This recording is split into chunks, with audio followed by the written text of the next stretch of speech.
students, welcome back again. Myself KK Agrawal sir. Now today, first of all, in the first lecture we had studied about the introduction of ITF. In the first lecture we had studied about the introduction of ITF.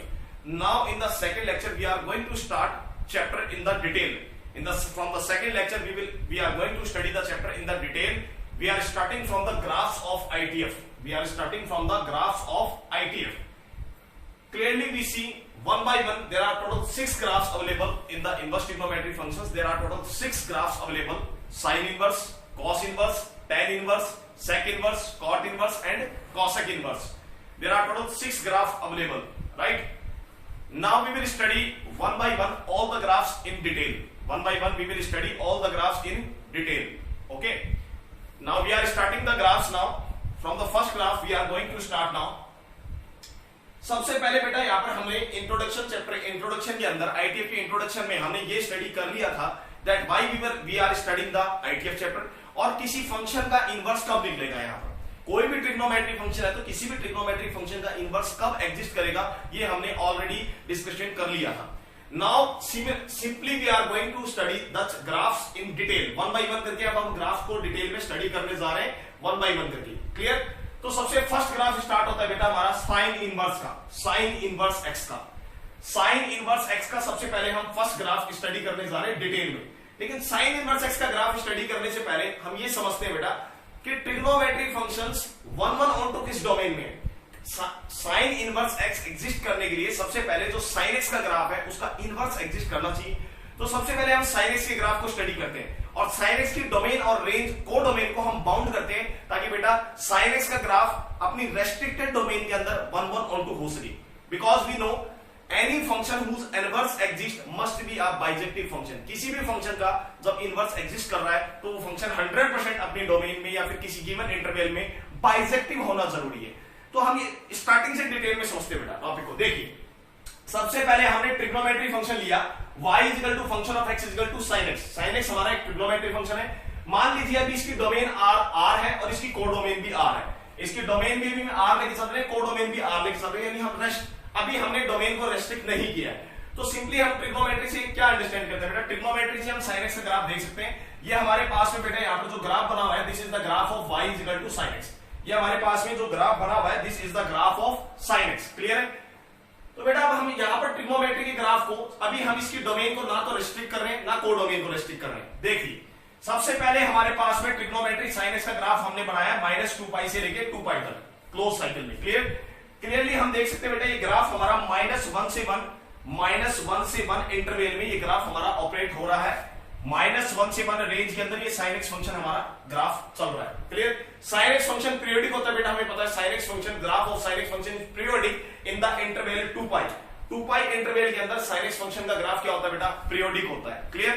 तो अभी हमने sin x function का graph को plot कर दिया है इन the interval -2π से लेकर 2π के इंटरवल में हमने sin x फंक्शन के ग्राफ को प्लॉट कर दिया है। क्लियर है? अब देखिए बेटा यहां sin x फंक्शन की हम डोमेन अभी लेके चल रहे हैं रियल नंबर, रेंज आ रही है हमारे पास में -1 से 1, ठीक है कोई प्रॉब्लम नहीं है। लेकिन हम क्लियरली देख सकते हैं बेटा जब sin x फंक्शन का ग्राफ हमने इस रियल नंबर लाइन पे प्लॉट किया -2π से 2π के इंटरवल में तो sin x फंक्शन का ग्राफ 1 नहीं आ पा रहा है। क्यों? As per definition of horizontal line dash बेटा हम जब एक हॉरिजॉन्टल लाइन ड्रॉ करेंगे तो देख रहे हैं बेटा हॉरिजॉन्टल लाइन ग्राफ को मोर देन 1 पॉइंट पे इंटरसेक्ट कर रही है। तो क्लियरली दिख रहा है बेटा इस इंटरवल के अंदर तो ग्राफ sin x फंक्शन 1 नहीं होगा। अब 1 ही नहीं होगा तो बेटा क्लियर है कि इसकी जो ओरिजिनल डोमेन है रियल नंबर जो ओरिजिनल डोमेन की बात कर रहे हैं कि इस डोमेन में तो sin x फंक्शन का इनवर्स एग्जिस्ट नहीं कर सकता। तो इसके लिए हमें इसकी डोमेन को क्या करना पड़ेगा बेटा, रेस्ट्रिक्ट करना पड़ेगा। sin x फंक्शन की अब हम डोमेन को रेस्ट्रिक्ट करने जा रहे हैं ताकि हम sin x फंक्शन का क्या करवा सके, इनवर्स को एग्जिस्ट करवा सके। चलिए देखते हैं ग्राफिकली। देखिए स्टूडेंट्स तो बेटा यहाँ पर हम sin x फंक्शन के ग्राफ को क्लियरली देखते हैं। मैंने एक स्लैब कट कर दी है। यहाँ पर मैं सबसे छोटा इंटरवल अपनी मर्जी से सेलेक्ट कर रहा हूं बेटा। यहाँ पर -π/2 से लेके +π/2 -π/2 से लेके +π/2 तक sin x फंक्शन का ग्राफ हम क्लियरली देख सकते हैं बेटा इंक्रीजिंग फंक्शन ग्राफ चल रहा है। तो मैंने यहां से आप देख सकते हैं बेटा एक प्लेन से ये एक स्लैब कट कर दी है। ये प्लेन से एक स्लैब की मैंने कटिंग कर दी है। हमारी एक प्लेन जो है ये एक स्लैब का काम कर रहा है बेटा, एक स्लैब का काम कर रहा है। हमने इस स्लैब से sin x फंक्शन की कटिंग कर दी कितने इंटरवल में बेटा, -π/2 से लेके π/2 इंटरवल में इस तरह से हमने एक स्लैब से ग्राफ की कटिंग कर दी। तो यूं मान लीजिए सीजर से हमने ग्राफ यहां से कट कर दिया, यहां से कट कर दिया। क्लियर? तो इस केस में देखिए बेटा क्लियरली हमें क्या विजुअलाइज हो रहा है, sin x फंक्शन का जो ग्राफ है -π/2 से π/2 इंटरवल में क्लियरली इंक्रीजिंग फंक्शन ग्राफ चल रहा है। फर्स्ट थिंग -π/2 से π/2 ये हमने सबसे लीस्ट इंटरवल लिया है जिसमें sin x फंक्शन का ग्राफ क्या चल रहा है बेटा, इंक्रीजिंग फंक्शन चल रहा है। First thing. Second case, in this interval -π/2 से π/2 बेटा sin x फंक्शन अपनी सारी वैल्यूज ले रहा है, complete values. sin x function की रेंज क्या होती है, -1 से 1। तो इस इंटरवल के अंदर -π/2 से π/2 इंटरवल में sin x फंक्शन अपनी कंप्लीट वैल्यू ले रहा है फ्रॉम -1 से लेके बेटा 1 तक। तो यहां से क्या कंक्लूजन निकला कि बेटा इस इंटरवल में ये जो सबसे लीस्ट इंटरवल हमने सिलेक्ट किया है -π/2 से π/2, in this interval the given sin x function is 1 1 also, क्योंकि ग्राफ इंक्रीजिंग फंक्शन जा रहा है। तो बेटा जब ग्राफ इंक्रीजिंग फंक्शन आ रहा है तो इस केस में हमारा sin x फंक्शन क्या है, इस इंटरवल में 1 1 भी है और ऑन टू भी है। Why onto? Because sin x function की जो रेंज निकल के आ रही है -1 से 1 उसकी कोडोमेन के बराबर हो जाएगी इस केस में। तो यहां पर बेटा हमने अब sin x फंक्शन का इनवर्स एग्जिस्ट करवाने के लिए इसकी डोमेन को और इसकी कोडोमेन को रेस्ट्रिक्ट कर दिया। देखिए हमने जो रियल नंबर डोमेन थी बेटा sin x फंक्शन की, इसकी डोमेन को रेस्ट्रिक्ट करके हमने नई डोमेन को कंसीडर कर लिया -π/2 से π/2। ये रेस्ट्रिक्टेड डोमेन है, ये रेस्ट्रिक्टेड डोमेन है। ये वो डोमेन है बेटा ये जो हमने लीस्ट इंटरवल लिया है जिसमें sin x फंक्शन का क्या एग्जिस्ट कर रहा है, इनवर्स एग्जिस्ट कर रहा है। ये स्टैंडर्ड फंक्शन के लिए लिया है, sin इनवर्स x बेटा एक स्टैंडर्ड फंक्शन है। तो स्टैंडर्ड फंक्शन के लिए हमने यहाँ पर इस ब्रांच को एकदम फिक्स कर दिया जिसे आगे चल के हम प्रिंसिपल वैल्यू ब्रांच का नाम देंगे। तो बेटा हमने sin x फंक्शन की डोमेन को रेस्ट्रिक्ट करके ले लिया -π/2 से π/2 और इसकी रेंज क्योंकि -1 से 1 होती है तो यहां पर कोडोमेन को भी रेस्ट्रिक्ट करके हमने कर दिया -1 से 1। तो अब हम यदि sin x फंक्शन की न्यू डोमेन और रेंज की बात करें, कोडोमेन की बात करें, sin x फंक्शन यदि बेटा -π/2 से π/2 इस इंटरवल में डिफाइंड और उसकी रेंज यदि बेटा -1 से 1 आ रही है तो इस डोमेन के ऊपर बेटा हमारा sin x फंक्शन 100% क्या चल रहा है बेटा, 1 1 फंक्शन चल रहा है और ऑन टू भी साथ में चल रहा है। तो यहां से क्लियर कंक्लूजन ये निकल रहा है बेटा कि sin x फंक्शन को जब हमने -π/2 से π/2 इंटरवल के अंदर ये स्लैब कट की इसके ग्राफ की, तो इस सबसे लीस्ट इंटरवल में sin x फंक्शन 1 1 भी हो रहा है, सेम टाइम पे ऑन टू भी हो रहा है। इट मींस इस इंटरवल में बेटा sin x फंक्शन किसका बिहेवियर कर रहा है, बाइजेक्टिव फंक्शन का बिहेवियर कर रहा है। Bijective function. और बेटा जब sin x फंक्शन बाइजेक्टिव हो गया इस इंटरवल में तो डेफिनेटली इस इंटरवल के अंदर sin x फंक्शन का इनवर्स भी क्या करेगा बेटा, एग्जिस्ट करेगा। एक बात। सेकेंडली बेटा हम यहां पर एक चीज का और डिस्कशन कर रहे हैं, sin x फंक्शन की हमने यहां से स्लैब कट की -π/2 से π/2 क्योंकि इसके अंदर ग्राफ इंक्रीजिंग था। कुछ स्टूडेंट ऐसा भी कर सकते हैं कि वो कहते हैं सर π/2 से यदि 3π/2 के अंदर इन स्लैब को कट कर दे, π/2 से लेके सपोज कीजिए ये 3π/2 से लेके मैं स्लैब को कट कर देता हूं बेटा, 3π/2 तक पूरे ग्राफ की स्लैब कट होगी, मतलब यहां तक कट होगी स्लैब, ये स्लैब यहां तक कट होगी बेटा। तो π/2 से लेके यदि 3π/2 तक ये वाली स्लैब कट कर दी जाए बेटा इतनी जिसमें डिक्रीजिंग फंक्शन आ रहा है, तो π/2 से यदि हम 3π/2 इंटरवल सेलेक्ट करें तो बेटा इस इंटरवल में भी ग्राफ सिर्फ और सिर्फ डिक्रीजिंग फंक्शन आ रहा है और इस इंटरवल में भी π/2 से लेके 3π/2 इंटरवल में भी sin x function decreasing function है, साथ के साथ अपनी कंप्लीट वैल्यूज ले रहा है फ्रॉम -1 से लेके +1 सारी वैल्यूज अपनी आ रही है। इसका मतलब ये हुआ बेटा कि सिर्फ -π/2 से π/2 लीस्ट इंटरवल ही ऐसा फंक्शन इंटरवल नहीं है जिसमें sin x फंक्शन का इनवर्स एग्जिस्ट कर सकता है। अदर इंटरवल भी हमारे पास अवेलेबल है, वो अदर इंटरवल मैंने आपको शो किया। सेकंड इंटरवल हम लेके चल सकते हैं π/2 से लेके 3π/2 क्योंकि इस इंटरवल में भी sin x फंक्शन का ग्राफ क्या आ रहा है बेटा, डिक्रीजिंग फंक्शन आ रहा है और साथ के साथ ये इसकी जो रेंज आ रही है वो -1 से 1 आ रही है। इसका मतलब इस इंटरवल में भी sin x function bijective function है। इसका मतलब इस इंटरवल को यदि लिया जाए π/2 से लेके 3π/2 इन दैट केस बेटा इस इंटरवल में भी sin x फंक्शन का इनवर्स एग्जिस्ट करेगा। बट हम यहां पर क्योंकि स्टैंडर्ड फंक्शंस के बारे में डिस्कस कर रहे हैं तो बेटा स्टैंडर्ड फंक्शंस को डिस्कशन करने के लिए हमने सबसे पहले लीस्ट इंटरवल लिया है यहां पर -π/2 से लेके π/2 और इसी इंटरवल में हम sin x फंक्शन का क्या निकालेंगे, आगे चल के इनवर्स निकालेंगे और ये जो इंटरवल आया -π/2 से π/2 यही sin इनवर्स x फंक्शन के लिए प्रिंसिपल वैल्यू ब्रांच का काम करेगा। हमारे जितने भी बेटा फॉर्मुलेज हम प्रूव करेंगे, प्रॉपर्टीज स्टडी करेंगे आगे चल के आईटीएफ के अंदर, जितने भी हम फॉर्मुलेज प्रूव करेंगे हम सारे फॉर्मुले और सभी प्रॉब्लम्स आईटीएफ से रिलेटेड जितने भी ग्राफिकल से रिलेटेड प्रॉब्लम्स है हम सभी प्रॉब्लम्स प्रिंसिपल वैल्यू ब्रांच के अंदर ही डिफाइंड करेंगे। तो हम अदर इंटरवल्स को बेटा यहां पर एक्सेप्ट नहीं कर रहे हैं। जब अदर इंटरवल्स आ रहे हैं जिनमें साइन इनवर्स एग्जिस्ट कर रहा है, उनको हम अदर ब्रांचेस का नाम देंगे आगे चल के, other branches of sine inverse x function. तो हम सभी ग्राफ्स के लिए sin x फंक्शन हो, चाहे cos x फंक्शन हो, चाहे tan x फंक्शन हो, चाहे cot x हो, चाहे sec x हो, सभी फंक्शंस के लिए हम यहां पर प्रिंसिपल वैल्यू ब्रांच यानी बेटा लीस्ट इंटरवल सेलेक्ट करेंगे जिसमें हमारा फंक्शन क्या हो सके, 1 1 हो सके, और उसी को हम प्रिंसिपल वैल्यू ब्रांच नाम देंगे। क्लियर है? तो यहां पर फाइनली बेटा हमने sin x फंक्शन को डिफाइन किया -π/2 से π/2 से लेकर -1 से 1। ये हमारी sin x फंक्शन की बेटा न्यू डोमेन है और ये नई कोडोमेन है जिसे यहां पर रेंज भी कहा जा रहा है। तो जब sin x फंक्शन हमारा इस इंटरवल में डिफाइंड होगा तो इजीली बेटा हम देख सकते हैं इस इंटरवल में sin x फंक्शन इंक्रीजिंग है तो इसका इनवर्स क्या हो जाएगा बेटा, डिफाइंड हो जाएगा। अब हम sin इनवर्स x का ग्राफ बनाने जा रहे हैं। अब हमने इनवर्स फंक्शन में और इंट्रोडक्शन के अंदर ऑलरेडी ये बेटा डिस्कस कर लिया था, जब किसी फंक्शन का इनवर्स निकालते हैं, जब हम किसी भी फंक्शन का इनवर्स निकालते हैं तो गिवन फंक्शन की बेटा जो रेंज होती है वो इनवर्स फंक्शन के लिए डोमेन का काम करती है, और गिवन फंक्शन की जो डोमेन होती है वो इनवर्स फंक्शन के लिए किसका काम करती है बेटा, रेंज का काम करती है। इसीलिए जब हम sin inverse x function define करेंगे या फिर sin इनवर्स x का बेटा दूसरा नाम हम आर्क sin x भी कहते हैं, sin इनवर्स x को दूसरे नेम से आर्क sin x के नाम से भी जाना जाता है। तो sin इनवर्स x फंक्शन का जब हम ग्राफ प्लॉट करेंगे, ग्राफ प्लॉट करने से पहले हम इसकी डोमेन और रेंज देखेंगे तो हम क्लियरली देख सकते हैं बेटा यहां पर sin x फंक्शन की जो रेंज है वो इसके लिए डोमेन का काम कर रही है, और sin x फंक्शन की जो हमने लीस्ट इंटरवल बाउंड किया था जिसे हम प्रिंसिपल वैल्यू ब्रांच कहेंगे, यही बेटा इसका यहां पर रेंज का काम कर रही है sin इनवर्स x के लिए। और sin इनवर्स x के लिए बेटा ये -π/2 से π/2 इंटरवल जो रेंज का काम कर रहा है, इसी इंटरवल को हम प्रिंसिपल वैल्यू ब्रांच का नाम देंगे sin इनवर्स x फंक्शन की। यानी sin इनवर्स x फंक्शन की फाइनली हम जो रेंज एक्सेप्ट करेंगे वो है -π/2 से π/2 close interval.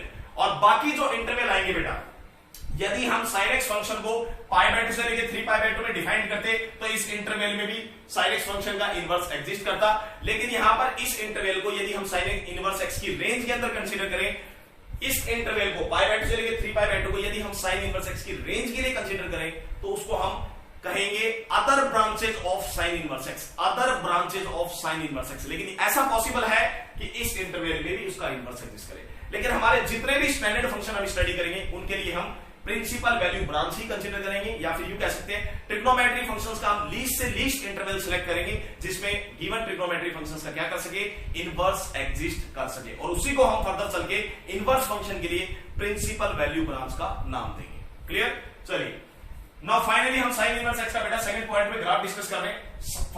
y equal to function of x equal to sin inverse x। हमने ये डिस्कशन कर लिया कि sin इनवर्स x की डोमेन क्या होगी बेटा, -1 से 1 होगी, और रेंज क्या होगी -π/2 से π/2, जिसे हम आगे चल के प्रिंसिपल वैल्यू ब्रांच भी कहेंगे। यही हमारी -π/2 से π/2 जो है वो sin इनवर्स x के लिए किसका काम कर रही है, this is the principal value branch of sin inverse x। Clear? तो फाइनली अब हमें ग्राफ को प्लॉट करने का समय आ गया। sin इनवर्स x का मैं ग्राफ प्लॉट करने जा रहा हूं बेटा, क्लियरली देखना बोर्ड पे। बेटा y equal to sin inverse x एक एंगल देता है, ये हमने इंट्रोडक्शन में स्टडी कर लिया था। y equal to sin inverse x, x की वैल्यू कहां से कहां आएगी, -1 से 1। तो sin इनवर्स x में जब हम x की वैल्यू -1 से 1 पुट करेंगे तो हमारे पास करस्पॉन्डिंग कोई ना कोई एंगल निकल के आएगा। क्लियर? अब यहां पर हम एक पॉइंट देख सकते हैं बेटा, sin इनवर्स जब x की जगह हम 0 पुट करेंगे, sin इनवर्स x की जगह हम जब 0 पुट करेंगे तो हमारा sin इनवर्स 0 का आंसर क्या आएगा, 0। तो हम क्लियरली देख सकते हैं बेटा जब x इक्वल टू 0 पुट किया तो हमारा ग्राफ 0 से पास आउट हो रहा है, हमारा ग्राफ 0 से पास हो रहा है। सेकंड पॉइंट, x की जगह जब हम 1 सब्स्टिट्यूट करेंगे तो बेटा sin इनवर्स 1 का आंसर आएगा π/2। तो हम क्लियरली देख सकते हैं x इक्वल टू 1 पे बेटा ग्राफ कहां अप्रोच कर रहा है, क्या वैल्यू ले रहा है, π/2 वैल्यू ले रहा है। Third point, sin inverse -1 put करें बेटा, x की जगह -1 पुट करें तो हम देख सकते हैं हमारा एंगल क्या आ रहा है, -π/2 आ रहा है। तो क्लियरली हम देख सकते हैं x इक्वल टू बेटा -1 पे हमारा ग्राफ कहां अप्रोच कर रहा है, -π/2 पे अप्रोच कर रहा है। तो एक बात तो कंफर्म है बेटा, sin इनवर्स x की जो डोमेन है वो -1 से 1 है, तो हमने ग्राफ भी किसके बीच में प्लॉट किया, -1 से 1 के बीच में ही प्लॉट किया। रेंज की बात करें तो रेंज आ रही है -π/2 से π/2, तो हमारा जो ग्राफ अप्रोच कर रहा है वो भी बेटा -π/2 से π/2 तक ही जा रहा है। इसीलिए हमने इस ग्राफ को -π/2 से π/2 में बाउंड किया, और इधर देखें डोमेन में तो बेटा इसको हमने -1 से 1 के अंदर बाउंड किया। इसके बाहर ग्राफ एग्जिस्ट नहीं करेगा sin इनवर्स x का। क्लियर? चलिए तो बेटा ये हमारा स्टैंडर्ड ग्राफ है, ध्यान देना ये sin इनवर्स x का बेटा हमारे पास में स्टैंडर्ड ग्राफ है। स्टैंडर्ड ग्राफ का मतलब हमने ये ग्राफ जो प्लॉट किया है वो प्रिंसिपल वैल्यू ब्रांच के अकॉर्डिंग प्लॉट किया है। क्लियर? यदि यहां पर sin x फंक्शन के बेटा अदर इंटरवल को कंसीडर किया जाए, यदि sin x फंक्शन के अदर इंटरवल को ग्राफ को कंसीडर किया जाए तो बेटा फिर इसी y एक्सिस पे ये ग्राफ इस तरह से रोटेट करता रहेगा। जैसे जैसे हम sin x के इंटरवल डिफरेंट इंटरवल लेते रहेंगे तो बेटा sin इनवर्स x का ग्राफ भी y एक्सिस पे यूं प्रोसीड करता रहेगा। क्लियर? तो अदर इंटरवल में भी sin इनवर्स x का ग्राफ बेटा बन सकता है, लेकिन हमने क्या कह रहे हैं, हमने यहां पर फाइनली जो sin इनवर्स x की जो रेंज ली है वो हमने रेंज प्रिंसिपल वैल्यू ब्रांच ली है। sin x की जो हमने यहां पर डोमेन कंसीडर की है वो सबसे लीस्ट इंटरवल कंसीडर की है जिसमें हमारा फंक्शन वन हो सके, बाइजेक्टिव हो सके, और इसी को हम फाइनली क्या कहेंगे, प्रिंसिपल वैल्यू ब्रांच कहेंगे sin इनवर्स x की। तो ये हमारा जो ग्राफ बना है बेटा ये स्टैंडर्ड ग्राफ बना है, और हम जितनी भी प्रॉब्लम्स डिस्कस करेंगे आईआईटी मेंस एडवांस से रिलेटेड वो इसी ग्राफ को स्टैंडर्ड ग्राफ एज्यूम करते हुए प्रॉब्लम्स को हम डिस्कशन करेंगे। क्लियर? अब फाइनली बेटा यहां पर स्टूडेंट्स को एक कंफ्यूजन अराइज होती है, वो कंफ्यूजन ये है कि सर sin इनवर्स x का ग्राफ इस तरह से ही क्यों बना, इस तरह से क्यों नहीं बना? sin इनवर्स का ग्राफ सर ऐसे भी तो अप्रोच कर सकता था, ये ग्राफ यूं जाके भी तो सर अप्रोच कर सकता था। तो बेटा यहां पर मैं आपको बता देता हूं, ये जो डॉटेड ग्राफ मैंने बनाया है, ये डॉटेड ग्राफ, सबसे फर्स्ट बात तो ये है कि बेटा ये जो डॉटेड ग्राफ है ये भी बन सकता था, लेकिन यहां पर क्यों नहीं बना उसका रीजन मैं आपको देता हूं। इसका रीजन आपको प्रॉपर्टी से मिलेगा बेटा। इसका रीजन, इनका जो ग्राफ का ये रीजन है कि हमारा sin इनवर्स का ग्राफ इसी तरह से क्यों प्रोसीड किया, इस तरह से डॉटेड लाइन से क्यों नहीं बना, उसका रीजन ये है बेटा। पॉइंट नंबर आपको 6 समझना पड़ेगा बेटा इसके लिए। Point number 6, x is equal to 1 पे हम देख सकते हैं बेटा, x इज इक्वल टू 1 पे ये जो लाइन है बेटा ये ग्राफ के लिए वर्टिकल टेंजेंट का काम कर रही है। क्लियरली हम देख सकते हैं बेटा x इज इक्वल टू 1 पे बेटा ये जो लाइन जा रही है, ये जो लाइन आ रही है हमारी x इज इक्वल टू 1, ये हमारे ग्राफ के लिए वर्टिकल टेंजेंट का काम कर रही है। सिमिलरली यहां पर इस ग्राफ को हम एज्यूम करें तो बेटा ये जो लाइन आ रही है x इक्वल टू -1, ये भी बेटा हमारे डार्क ग्राफ के लिए वर्टिकल टेंजेंट का काम कर रही है। इसका मतलब ये हुआ जो हमने डार्क ग्राफ बनाया है बेटा sin इनवर्स x का, x इक्वल टू +-1 पे वर्टिकल टेंजेंट आ रही है उसके लिए। वर्टिकल टेंजेंट का मतलब है, ये हम कैलकुलस में स्टडी करेंगे आगे चल के एओडी में बेटा, डिफरेंशिएबिलिटी के अंदर ये पॉइंट हम स्टडी करेंगे कि जो वर्टिकल टेंजेंट आती है, जब किसी भी पॉइंट पे ग्राफ के ऊपर वर्टिकल टेंजेंट आ रही है इसका मतलब उस पॉइंट पे बेटा सिंगल डेरिवेटिव एग्जिस्ट नहीं करेगा, फंक्शन डिफरेंशिएबल नहीं होगा उस पॉइंट पे। तो पॉइंट नंबर 6 से हम यहां पर देख सकते हैं जब हमने sin इनवर्स x का बेटा डिफरेंशिएशन किया तो सिंगल डेरिवेटिव जो है sin इनवर्स x का वो x इक्वल टू +-1 पे एग्जिस्ट नहीं कर रहा। क्यों नहीं कर रहा?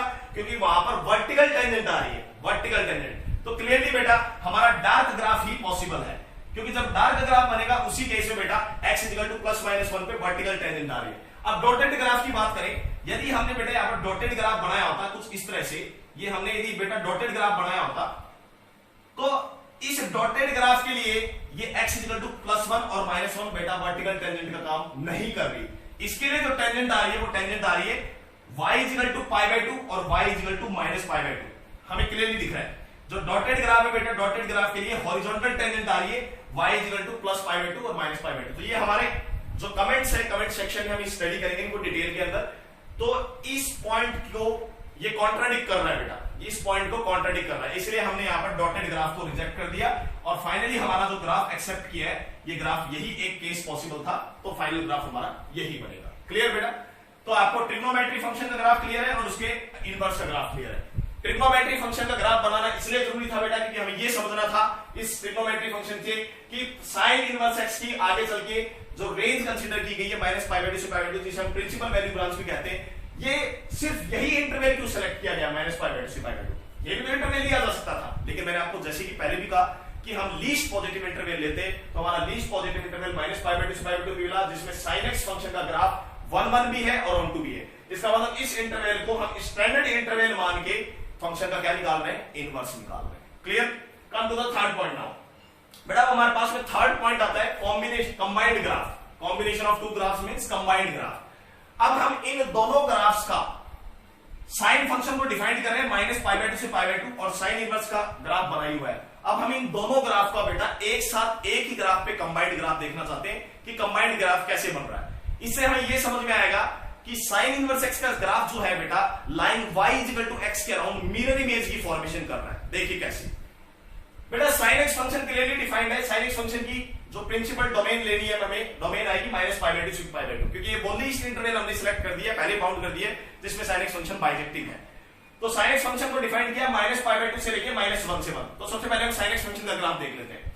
तो बेटा माइनस पाई बाई टू से पाई बाई टू हमने sin x फंक्शन का ग्राफ बनाया है डॉटेड लाइन से। ध्यान देना बेटा, यहां पर ये डॉटेड लाइन का जो ग्राफ है बेटा वो sin x फंक्शन को रिप्रेजेंट कर रहा है, डॉटेड लाइन का। तो माइनस पाई बाई टू से लेके पाई बाई टू ये मैंने ग्राफ प्लॉट कर दिया है sin x का। कोई क्लियर नहीं, प्रॉब्लम नहीं। अब sin इनवर्स x फंक्शन बेटा डिफाइंड होगा माइनस 1 से 1 से लेकर माइनस पाई बाई टू से pi by two close interval में। तो sin इनवर्स x का ग्राफ, क्योंकि अभी अभी हमने बनाया बेटा, यही ग्राफ हमने अभी भी प्लॉट किया, तो सेम ग्राफ ये यहां पर प्लॉट कर दिए गए, देख सकते हैं। माइनस 1 से लेकर बेटा 1 के अंदर sin इनवर्स x की जो रेंज आएगी वो रेंज आएगी माइनस पाई बाई टू से पाई बाई टू। आप देख सकते हैं बेटा, ये डार्क ग्राफ हमारा जो जा रहा है, ये डार्क ग्राफ किसका ग्राफ है बेटा, ये डार्क ग्राफ हमारा है sin इनवर्स x का ग्राफ। तो फाइनली हमने एक ही ग्राफ के ऊपर दोनों ग्राफ को प्लॉट कर दिया गया, एक ही अलग अलग इनकी डोमेन और रेंज के अंदर हमने इस ग्राफ को प्लॉटिंग कर दी, इसको हम कंबाइंड ग्राफ कह रहे हैं। अब बेटा मैंने जैसे ये लाइन खींची ओरिजिन से पास होती हुई बेटा, ये जैसी लाइन खींची line y equal to x, origin से पास होती हुई जैसे बेटा हमने लाइन खींची line y equal to x, तो हम क्लियरली क्या देख सकते हैं बेटा, देखिए ये जो डार्क ग्राफ आ रहा है बेटा, ये जो डार्क ग्राफ हमारा sin इनवर्स x का है और ये जो डॉटेड ग्राफ sin x का है बेटा, ये दोनों graph line y equal to x क्या बना रहे हैं, मिरर इमेज की फॉर्मेशन कर रहे हैं। तो यहां से वैसे हमने ऑलरेडी इनवर्स फंक्शन के अंदर ये डिस्कशन कर लिया था फंक्शन के अंदर कि फंक्शन और उसका जो बेटा इनवर्स का ग्राफ बनता है वो line y equal to x के अराउंड एक दूसरे के ग्राफ मिरर इमेज की फॉर्मेशन करते हैं। तो यहां पर भी हम क्लियरली देख सकते हैं बेटा, कंबाइंड ग्राफ को पढ़ने का सिर्फ एक ही रीजन था, वो रीजन ये था ताकि स्टूडेंट कंसेप्ट को ये समझ सके कि किस तरह से ट्रिग्नोमेट्री फंक्शन का ग्राफ और उसका inverse line y equal to x के अराउंड मिरर इमेज की बेटा फॉर्मेशन कर रहा है। तो बस कंबाइंड ग्राफ से आपको सिर्फ यही स्टडी करना है। हर केस में हम कंबाइंड ग्राफ की स्टडी करें ये जरूरी नहीं है, क्योंकि मेन हमारा टारगेट है ट्रिग्नोमेट्री फंक्शन से उसका इनवर्स को स्टडी करना है डेप्थ के अंदर। कंबाइंड ग्राफ सिर्फ ये हमें इंडिकेट कर रहा है, उससे हमें ये सीखने का मिल रहा है कि how the trigonometry function and its inverse graph of its inverse are mirror image around the line y equal to x। बस कंबाइंड ग्राफ से हमें यही स्टडी करनी थी। क्लियर? चलिए now last and final topic बेटा, साइन इनवर्स x के graphs के लिए हम लास्ट एंड फाइनल डिस्कशन करने जा रहे हैं। इसके बाद हमारा फर्स्ट ग्राफ कंप्लीट होता है। साइन इनवर्स x के ग्राफ के लिए अब हम कुछ सबसे इंपॉर्टेंट पॉइंट डिस्कशन करने जा रहे हैं। स्टार लगाना बेटा इसके ऊपर, सबसे इंपॉर्टेंट पॉइंट है ये। कुछ पॉइंट्स आपको अभी डायरेक्टली समझ में आ जाएंगे, कुछ पॉइंट आपको कैलकुलस में डिफरेंशिएबिलिटी, कंटिन्यूटी और एओडी पढ़ने के बाद क्लियर होंगे, लेकिन कोशिश करो जितना समझ में आ रहा है अभी समझो। फर्स्ट पॉइंट ये कह रहा है बेटा कि साइन इनवर्स x का जो आंसर आएगा वो हमेशा कोई ना कोई एंगल आएगा। वो तो हमें क्लियरली पता है कि आईटीएफ फंक्शन इंट्रोडक्शन में हमने स्टडी किया था, जितने भी हमारे 6 आईटीएफ फंक्शन है वो हमेशा कोई ना कोई एंगल देते हैं गिवन x की वैल्यू के डोमेन के अंदर के लिए। तो x की वैल्यू यहाँ पर -1 से 1 हम जब कुछ भी पुट करेंगे साइन इनवर्स x के अंदर, तो हमारे पास में बेटा कोई ना कोई करस्पॉन्डिंग एंगल निकल के आएगा बिटवीन -π/2 से π/2। जैसे फॉर एग्जांपल साइन इनवर्स 0 की वैल्यू 0 आती है, ग्राफ में भी हमने देखा। साइन इनवर्स 1 का आंसर आता है π/2 बिकॉज साइन π/2 की वैल्यू होती है 1। साइन इनवर्स -1 का आंसर आता है -π/2 क्योंकि साइन -π/2 की वैल्यू होती है -1।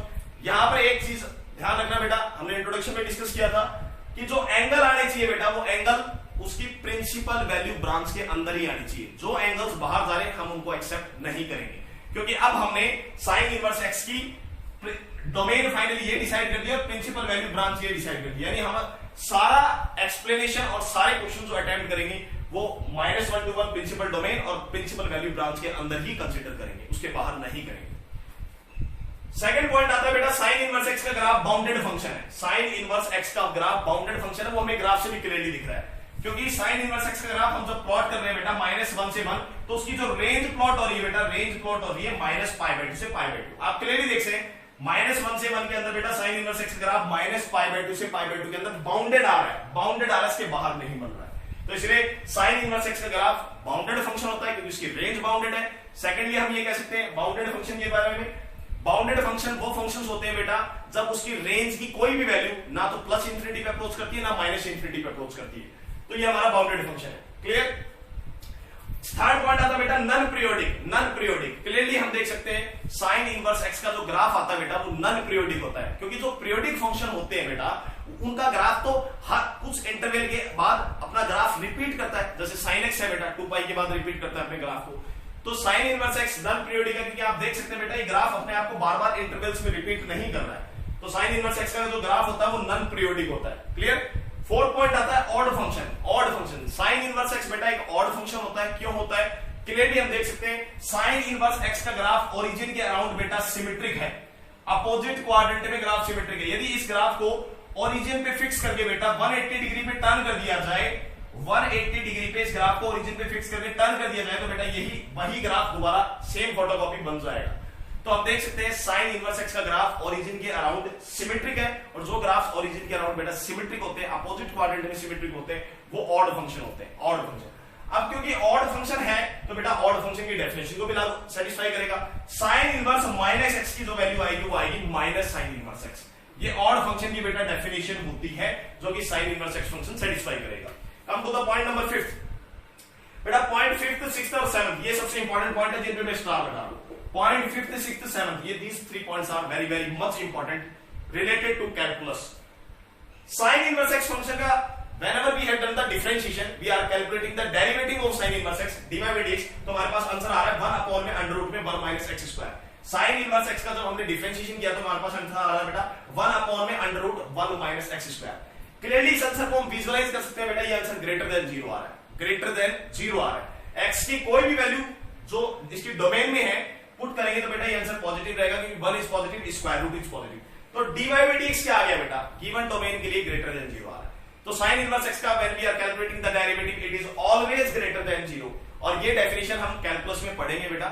कैलकुलस के अंदर एओडी में पढ़ेंगे, इंक्रीजिंग डिक्रीजिंग में। Whenever derivative of any function is always greater than 0 for given domain, in that case given function is always increasing function। given function is always increasing function। increasing function के लिए बेटा आप अभी सिर्फ इतना study करें कि जब यहां पर देखिए जब x की value y is directly proportional to x, increasing function के लिए बेटा आप ये डेफिनेशन लर्न रखें, y is directly proportional to x। Given domain के अंदर जब x की वैल्यू इंक्रीज होगी, सेम टाइम पे बेटा जब y की वैल्यू इंक्रीज हो रही है, तो उस केस में हम कहेंगे ग्राफ इज इंक्रीजिंग फंक्शन। और यदि फंक्शन बेटा इंक्रीजिंग फंक्शन है तो अपनी पूरी डोमेन के लिए उसका सिंगल डेरिवेटिव का आंसर हमेशा 0 से बड़ा रहेगा। तो हम क्लियरली देख सकते हैं बेटा यहां से ग्राफ से जैसे जैसे -1 से 1 में x की वैल्यू इंक्रीज हो रही है, तो सेम टाइम पे बेटा y की वैल्यू भी उसी रेशियो में इंक्रीज हो रही है। तो given graph is increasing function. Point number 5 is very much important. Questions में भी बेटा पॉइंट नंबर 5 का हम काफी कम मिलेंगे, और ग्राफ इंक्रीजिंग फंक्शन है तो यहां पर बेटा इंक्रीजिंग फंक्शन की एक डेफिनेशन भी अप्लाई होगी जो क्वेश्चन में भी सबसे ज्यादा काम मिलेगी। If x1 is less then x2, यदि कोई रियल नंबर x1 x2 से छोटा जा रहा है तो बेटा इन दोनों रियल नंबर पे sign inverse x function operate करने पर साइन इनवर्स x1 की वैल्यू भी साइन इनवर्स x2 से छोटी होगी। बेटा आप ग्राफ से भी इस पॉइंट को देख सकते हैं। यदि हमने ये पॉइंट लिया है x1 और ये पॉइंट लिया x2, तो क्लियरली देख सकते हैं बेटा साइन इनवर्स x1 की ये जो वैल्यू आ रही है, साइन इनवर्स x1 की ये जो वैल्यू आ रही है वो साइन इनवर्स x2 की वैल्यू से छोटी आ रही है। आप देख सकते हैं x1 यदि x2 से छोटा है तो साइन इनवर्स x1 का ये आंसर आ रहा है, साइन इनवर्स x2 का आंसर ये आ रहा है। इधर भी आप देख सकते हैं x1 यदि आंसर लेंगे, x2 यदि ये रियल नंबर लेंगे, तो साइन इनवर्स x1 का आंसर साइन इनवर्स x2 से छोटा आ रहा है। कोई भी फंक्शन इंक्रीजिंग फंक्शन होता है और बेटा x1 यदि x2 से छोटा है, इन दैट केस में फंक्शन ऑपरेट करने पर इनइक्वालिटी का साइन चेंज नहीं होगा। सबसे इंपॉर्टेंट पॉइंट है क्वेश्चंस के लिए। Come to the point number 6 point वही पॉइंट एक्सप्लेन कर रहा है जो मैं आपको ऑलरेडी एक्सप्लेन कर चुका हूं। साइन इनवर्स एक्स फंक्शन का बेटा जैसे ही हम सिंगल डेरिवेटिव कैलकुलेट करेंगे, साइन इनवर्स एक्स फंक्शन का जैसे ही हम सिंगल डेरिवेटिव कैलकुलेट करेंगे तो हम क्लियरली देख सकते हैं ग्राफ से बेटा y फंक्शन का जो ग्राफ बना है x इक्वल टू +1 पे और x इक्वल टू -1 पे वर्टिकल टेंजेंट आ रही है बेटा, हमें दिख रही है क्लियरली वर्टिकल टेंजेंट आ रही है। और जब भी किसी पॉइंट पे बेटा ग्राफ के अंदर वर्टिकल टेंजेंट आती है तो उन पॉइंट्स पे सिंगल डेरिवेटिव एग्जिस्ट नहीं करता। और क्लियरली यहां पर भी देख सकते हैं बेटा x इक्वल टू +1 और -1 पे डिनोमिनेटर नॉट डिफाइंड हो रहा है। इसका मतलब single derivative sign inverse x का x इक्वल टू +-1 पे एग्जिस्ट नहीं करेगा। दो रीजन है, दोनों रीजन मैंने आपको बता दिए।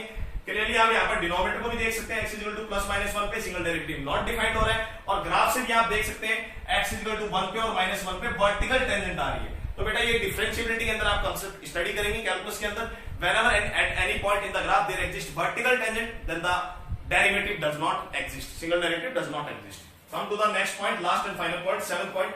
Last and 7th point बेटा हमारा एक्सप्लेन करता है कॉन्केविटी को। कॉन्केविटी क्या होता है देख लेते हैं बेटा। कोई भी फंक्शन हमें दे रखा है, कॉन्केविटी का मतलब है कि ग्राफ कॉन्केव अपवर्ड है कि कॉन्केव डाउनवर्ड है। आप क्लियरली देखिए बेटा, आप जीरो पे ग्राफ की कॉन्केविटी चेंज हो रही है, जीरो से पहले देखेंगे तो ग्राफ कॉन्केव डाउनवर्ड आ रहा है, जीरो से बाद में देखेंगे तो ग्राफ कॉन्केव अपवर्ड आ रहा है। इट मींस 0 से 1 के लिए बेटा ग्राफ कॉन्केव अपवर्ड चल रहा है, -1 से 0 के लिए ग्राफ कॉन्केव डाउनवर्ड चल रहा है। और फाइनल कंक्लूजन ये निकल रहा है हमारा, यहां पर फाइनल कंक्लूजन ये आ रहा है हमारा कि x = 0 पे, x = 0 पे ग्राफ ने अपनी कॉन्केविटी को चेंज कर लिया है। x = 0 पे ग्राफ ने अपनी कॉन्केविटी को, आप देख सकते हैं बेटा, चेंज कर लिया है, फ्रॉम कॉन्केव डाउनवर्ड से concave upward. It means x = 0 पे ग्राफ ने अपनी कॉन्केविटी को चेंज कर लिया है। तो ये था बेटा साइन इनवर्स x ग्राफ का explanation. Now we are going to study the problems related to sine. We had already studied the graph of sin inverse x in detail. We had studied the important points related to the sin inverse x. Now finally we are going to solve the problems related to the based on the sin inverse x graph.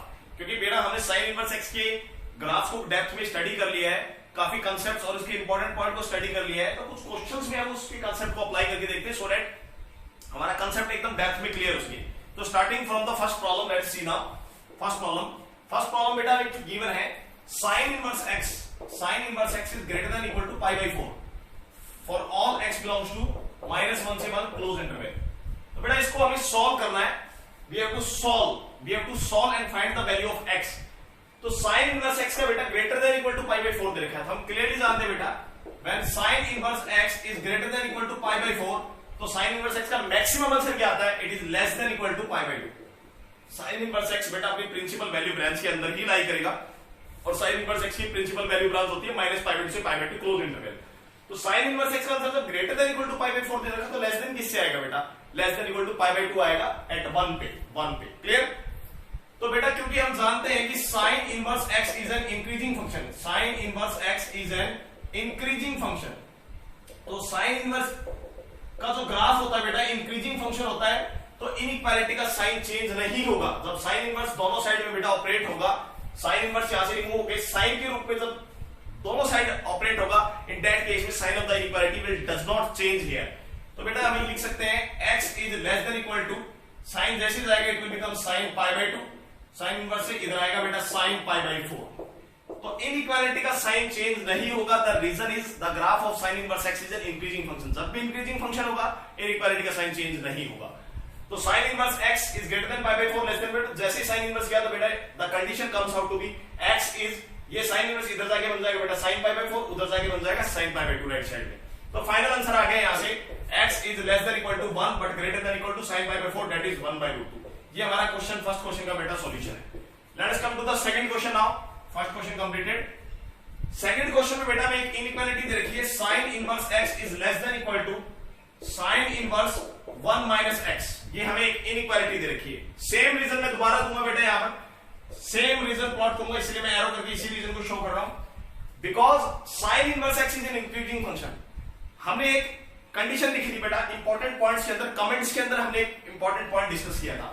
When x1 is less than x2, तो हमने देखा था बेटा sin inverse x1 is also less than sin inverse x2। ये हमने condition देखी थी important comments के अंदर कि जब कोई रियल नंबर x1 x2 से छोटा है और sin इनवर्स का ग्राफ यदि इंक्रीजिंग फंक्शन है, तो sin इनवर्स ऑपरेट करने पे बेटा इनइक्वालिटी का साइन चेंज नहीं होगा, उसका आर्गुमेंट भी उससे छोटा होगा। तो यहां पर यही देखा बेटा एक sin इनवर्स, इसको मान सकते हैं x1 की तरह ट्रीट कर लो, इस आर्गुमेंट को x2 की ट्रीट कर लो।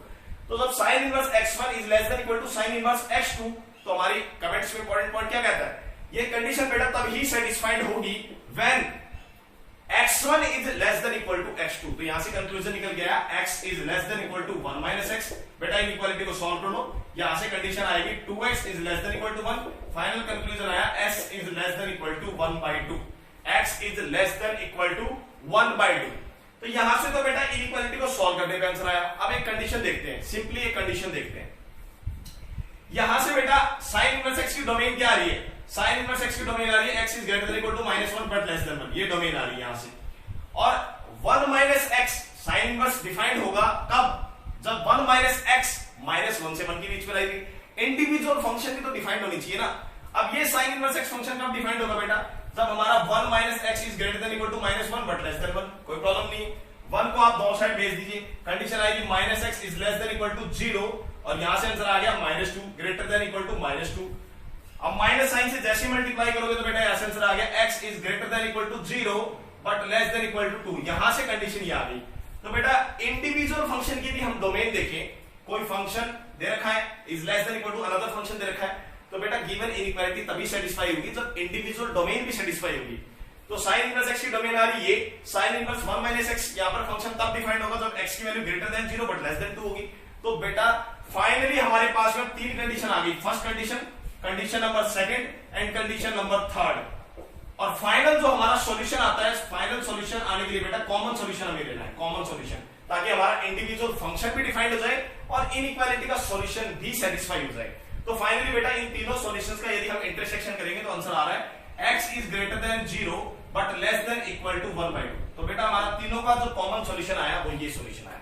तो this is the solution of second part. Simple question था। तो फाइनली हमें बेटा कॉमन सॉल्यूशन को सिलेक्ट करना है, क्योंकि जो कॉमन सॉल्यूशन होगा वो हमारे फंक्शन को भी सेटिस्फाई करेगा और गिवन इनइक्वालिटी का जो सॉल्यूशन आया उसको भी सेटिस्फाई करेगा। Let us come to the third question now. Question number third, let us take the question number third now. Third problem आ रही, first completed second problem. Third problem आ रही है बेटा, हमें गिवन है sin inverse x is greater than equal to 5 pi by 6। What is 5 pi by 6? Pi by 6 is 30 degree and 5 pi by 6 is 150 degree, 150 degree. तो बेटा हम ये बात तो क्लियरली जानते हैं, वी नो, ये बात हम क्लियरली जानते हैं that sin inverse x is always greater than equal to minus pi by 2 but less than pi by 2 for all x belongs to minus 1 से 1, for all x belongs to minus 1 से 1। it means sin inverse x बेटा कभी भी pi by 2 के बाहर answer नहीं देगा। हमने पहले ही डिस्कस कर लिया था sin इनवर्स के x के ग्राफ के अंदर कि sin इनवर्स x यहां पर पूरे लेक्चर में बेटा अपनी प्रिंसिपल वैल्यू ब्रांच के अंदर ही लाई करेगा। यदि उसके बाहर आंसर आ रहा है तो वो केस रिजेक्ट हो जाएगा। तो हमें कंडीशन दे रखी है कि sin इनवर्स x 150 डिग्री से बड़ा आएगा, जबकि sin इनवर्स x की मैक्सिमम वैल्यू क्या आएगी बेटा, प्रिंसिपल वैल्यू ब्रांच में पाई बाय 2। तो बेटा ये केस रिजेक्टेड है, here exist no solution. x की किसी भी वैल्यू के कारण ये कंडीशन सेटिस्फाई नहीं होगी, तो यहां पर कंडीशन आ गया no solution, no solution. Clear है क्वेश्चन? काफी इजी क्वेश्चन था। क्वेश्चन नंबर फोर्थ बेटा, क्वेश्चन नंबर फोर्थ में हमें कंडीशन गिवन है sin inverse 2x is less than equal to 5 pi by 6। अब इस कंडीशन पे यदि हम नोटिस करें बेटा, अभी भी हमने डिस्कस किया कि 5 पाई बाई 6 150 डिग्री होता है, 5 पाई बाई 6 इज 150 डिग्री, और हम जानते हैं कि sin इनवर्स x हमेशा माइनस पाई बाई 2 से पाई बाई 2 में लाई करता है for all x belongs to minus 1 से 1 के लिए। ये डोमेन है, ये sin इनवर्स की प्रिंसिपल वैल्यू ब्रांच है, इसके बारे में बात नहीं करेंगे। अब यहां पर देखें तो ये बोल रहा है बेटा sin inverse 2x is less than equal to 5 pi by 6 कि sin इनवर्स इनपुट कुछ भी हो बेटा, sin इनवर्स का इनपुट चाहे कुछ भी हो, साइन इनवर्स की जो रेंज आएगी वो प्रिंसिपल वैल्यू ब्रांच में ही आंसर लाई करेगा। और ये आंसर क्या बोल रहा है कि साइन इनवर्स 2x 150 डिग्री से लेस है, तो 100% बेटा ये कंडीशन तो ऑलवेज ट्रू है। x की वैल्यू चाहे कुछ भी हो इनपुट में, यहां पर 2x को बस बाउंड करना पड़ेगा। साइन इनवर्स को डिफाइंड होने के लिए सबसे पहले हम लिखते हैं sign inverse 2x is defined only when, क्योंकि बेटा बाहर आउटसाइड हमारा साइन इनवर्स फंक्शन है, और साइन इनवर्स फंक्शन तभी डिफाइंड होगा जब उसका इनपुट -1 से 1 में लाई करेगा। तो 2x को -1 से 1 के बीच में लाई करना पड़ेगा। यहां से बेटा x की वैल्यू निकल के आई -1/2 से लेके 1/2 क्लोज इंटरवल।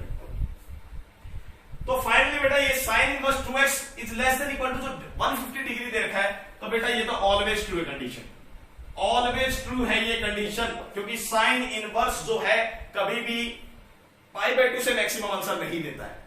तो ये कंडीशन ऑलवेज ट्रू है, इसमें कोई डाउट नहीं है, जिसको सॉल्व करना पड़ेगा। ये कंडीशन हमारी ऑलवेज ट्रू है।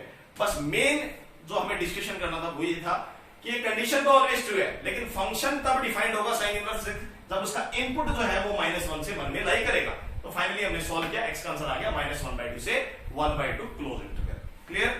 चलिए, कंडीशन को तो हमें चेक करने की जरूरत ही नहीं थी कि ट्रू है कि फॉल्स है। साइन इनवर्स डायरेक्टली दिख रहा है बेटा 150 डिग्री से कम है, तो साइन इनवर्स की मैक्सिमम वैल्यू π/2 आती है, तो ये रिजल्ट तो सही था। बस इनपुट को हमें डिफाइन करना था ताकि हम x की वैल्यू निकाल सके। Let us come to the next question. Sorry, question number 5 बेटा, क्वेश्चन नंबर 5 हमें दे रखा है sine inverse x is greater than -1। Solve करना है इसको भी। Sine inverse x is greater than -1 दे रखा है, सॉल्व करना है। तो सिंपली सबसे पहले हम बात कर रखे ग्रेटर देन दे रखा है बेटा, साइन इनवर्स x की वैल्यू दे रखी ग्रेटर देन -1, ओके। लेकिन साइन इनवर्स x का मैक्सिमम आंसर क्या आता है वो तो हमें पता ही है। साइन इनवर्स x का मैक्सिमम आंसर आता है less than equal to pi by 2। Sine inverse x का मैक्सिमम आंसर क्या आता है? Less than equal to pi by 2। Clear? तो साइन इनवर्स x को हमने बाउंड कर दिया बेटा x की वैल्यू फाइंड करने के लिए। हमें यहां पर सॉल्व करने के लिए कहा गया क्वेश्चन को सॉल्व मींस हमें x का इंटरवल फाइंड करना है। तो x के इंटरवल फाइंड करने के लिए सबसे पहले हमने साइन इनवर्स x को बाउंड कर दिया। क्लियर? अब बेटा क्योंकि हमें पता है कि साइन इनवर्स x का जो ग्राफ हम देखेंगे, ये बात हम क्लियरली जानते हैं बेटा कि साइन इनवर्स x जो है वो इंक्रीजिंग फंक्शन है। साइन इनवर्स x जो है बेटा एक इंक्रीजिंग फंक्शन है, तो हमें प्रॉब्लम नहीं आएगी। साइन इनवर्स x क्योंकि फंक्शन इंक्रीजिंग है तो इनइक्वालिटी का साइन डेफिनेटली बेटा चेंज नहीं होगा, तो हमें भी कोई प्रॉब्लम नहीं होगी इस केस में। साइन इनवर्स x का जो ग्राफ है वो एक इंक्रीजिंग फंक्शन है, तो साइन इनवर्स x का ग्राफ क्योंकि इंक्रीजिंग फंक्शन है तो साइन इनवर्स में से साइन जब दोनों साइड ऑपरेट करेंगे तो इनइक्वालिटी का साइन चेंज नहीं होगा। तो यहां से आंसर आया x is less than equal to sine pi by 2 but greater than sine -1, sine -1। तो फाइनली बेटा x का आंसर आ रहा है x is greater than sine -1। Sine -1 बेटा क्योंकि साइन फंक्शन ऑड फंक्शन होता है तो माइनस साइन आउटसाइड आ जाएगा, it will be minus sine 1 और साइन पाई बाय 2 की वैल्यू आ गई 1। ये हमारे पास बेटा फाइनल आंसर आ गया। x का जो इंटरवल चाहिए था वो ये इंटरवल आया डोमेन। क्वेश्चन नंबर 6, इस इनइक्वालिटी को सॉल्व करने पे बोला x की वैल्यू निकालो तो x की वैल्यू फाइनली आएगी। Come to the question number 6। Question number 6 में बेटा हमें गिवन कंडीशन है y is equal to sine inverse 2 की पावर x और हमें इसमें क्या फाइंड करने के लिए कहा गया बेटा? रेंज। हमें रेंज फाइंड करनी है इसमें, तो रेंज फाइंड करना आसान है बेटा। y is equal to sine inverse 2 की पावर x हमें गिवन है, we have to find out the range. तो बेटा रेंज निकालने के लिए सबसे पहले इनसाइड से आउटसाइड चलते हैं, ये बात हमें पता है। जब भी रेंज की बात करेगा in that case we will look first of all have a look on the inside function.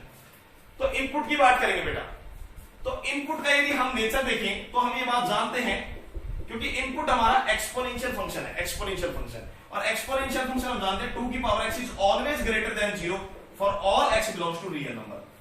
तो बेटा इनपुट तो हमें पता है कि इनपुट जो है वो हमेशा 0 से बड़ा होता है। इनपुट हमेशा यहां पर क्योंकि एक्सपोनेंशियल फंक्शन है तो एक्सपोनेंशियल फंक्शन कभी भी नेगेटिव आंसर नहीं दे सकता, जीरो आंसर नहीं दे सकता। तो इनपुट हमारा हमेशा 0 से बड़ा है, इसमें कोई बाउंडेशन नहीं है। लेकिन बेटा साइन इनवर्स x फंक्शन तभी डिफाइंड हो सकता है, अब इनपुट 0 से तो बड़ा है लेकिन इनपुट तो इंफिनिटी तक भी जा सकता है x की वैल्यू रियल नंबर पे, लेकिन साइन इनवर्स x फंक्शन को भी डिफाइंड करवाना है तो साइन इनवर्स फंक्शन तभी डिफाइंड हो सकता है जब उसका इनपुट जो है मैक्सिमम वैल्यू कितनी ले? 1 ले। तो हमें इनपुट को बाउंड करना पड़ेगा यहां पर लेस देन इक्वल टू 1 से ज्यादा इनपुट वैल्यू यदि लेगा तो उस केस में बेटा साइन इनवर्स नॉट डिफाइंड हो जाएगा। तो हमें यह पता लग गया कि हमारा इनपुट मैक्सिमम कहां से कहां तक जा सकता है। इनपुट हमारा जा सकता है 0 से लेके 1 तक। अब यहां पर हमें रियल नंबर को रिमूव करना पड़ेगा। For all x belongs to real number के लिए 2 की पावर x ग्रेटर देन 0 होता है, लेकिन ये कंडीशन रियल नंबर के लिए नहीं होगी बेटा सेटिस्फाई। ठीक है, चलिए अब इसको सॉल्व करते हैं। 2 की power x greater than 0 but less then 1, तो हमें इनपुट को हमने इसको बाउंड कर दिया है, इनपुट को हमने बाउंड कर दिया है। अब फाइनली हमें रेंज निकालने के लिए साइन इनवर्स x फंक्शन को ऑपरेट करना है। दोनों साइड साइन इनवर्स फंक्शन को ऑपरेट कर दो।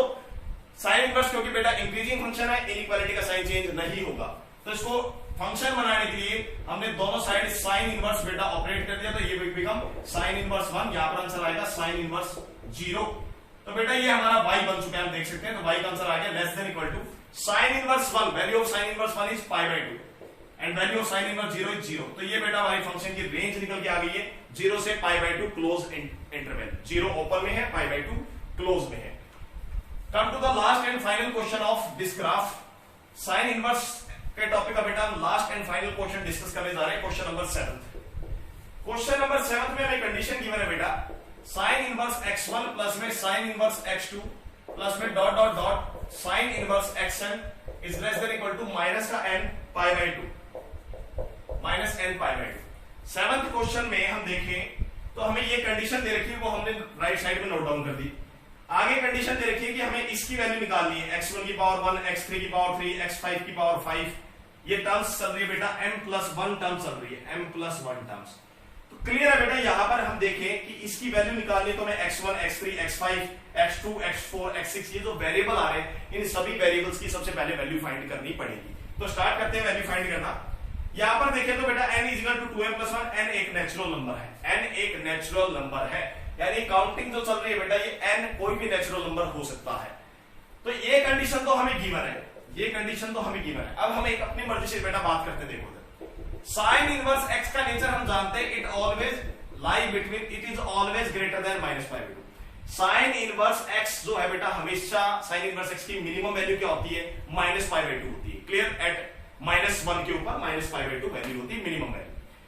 अब यहां से क्लियर देखिए बेटा, तो हम क्या लिख सकते हैं कि साइन इनवर्स x1 की अपनी मिनिमम वैल्यू कितनी लेता है, -π/2।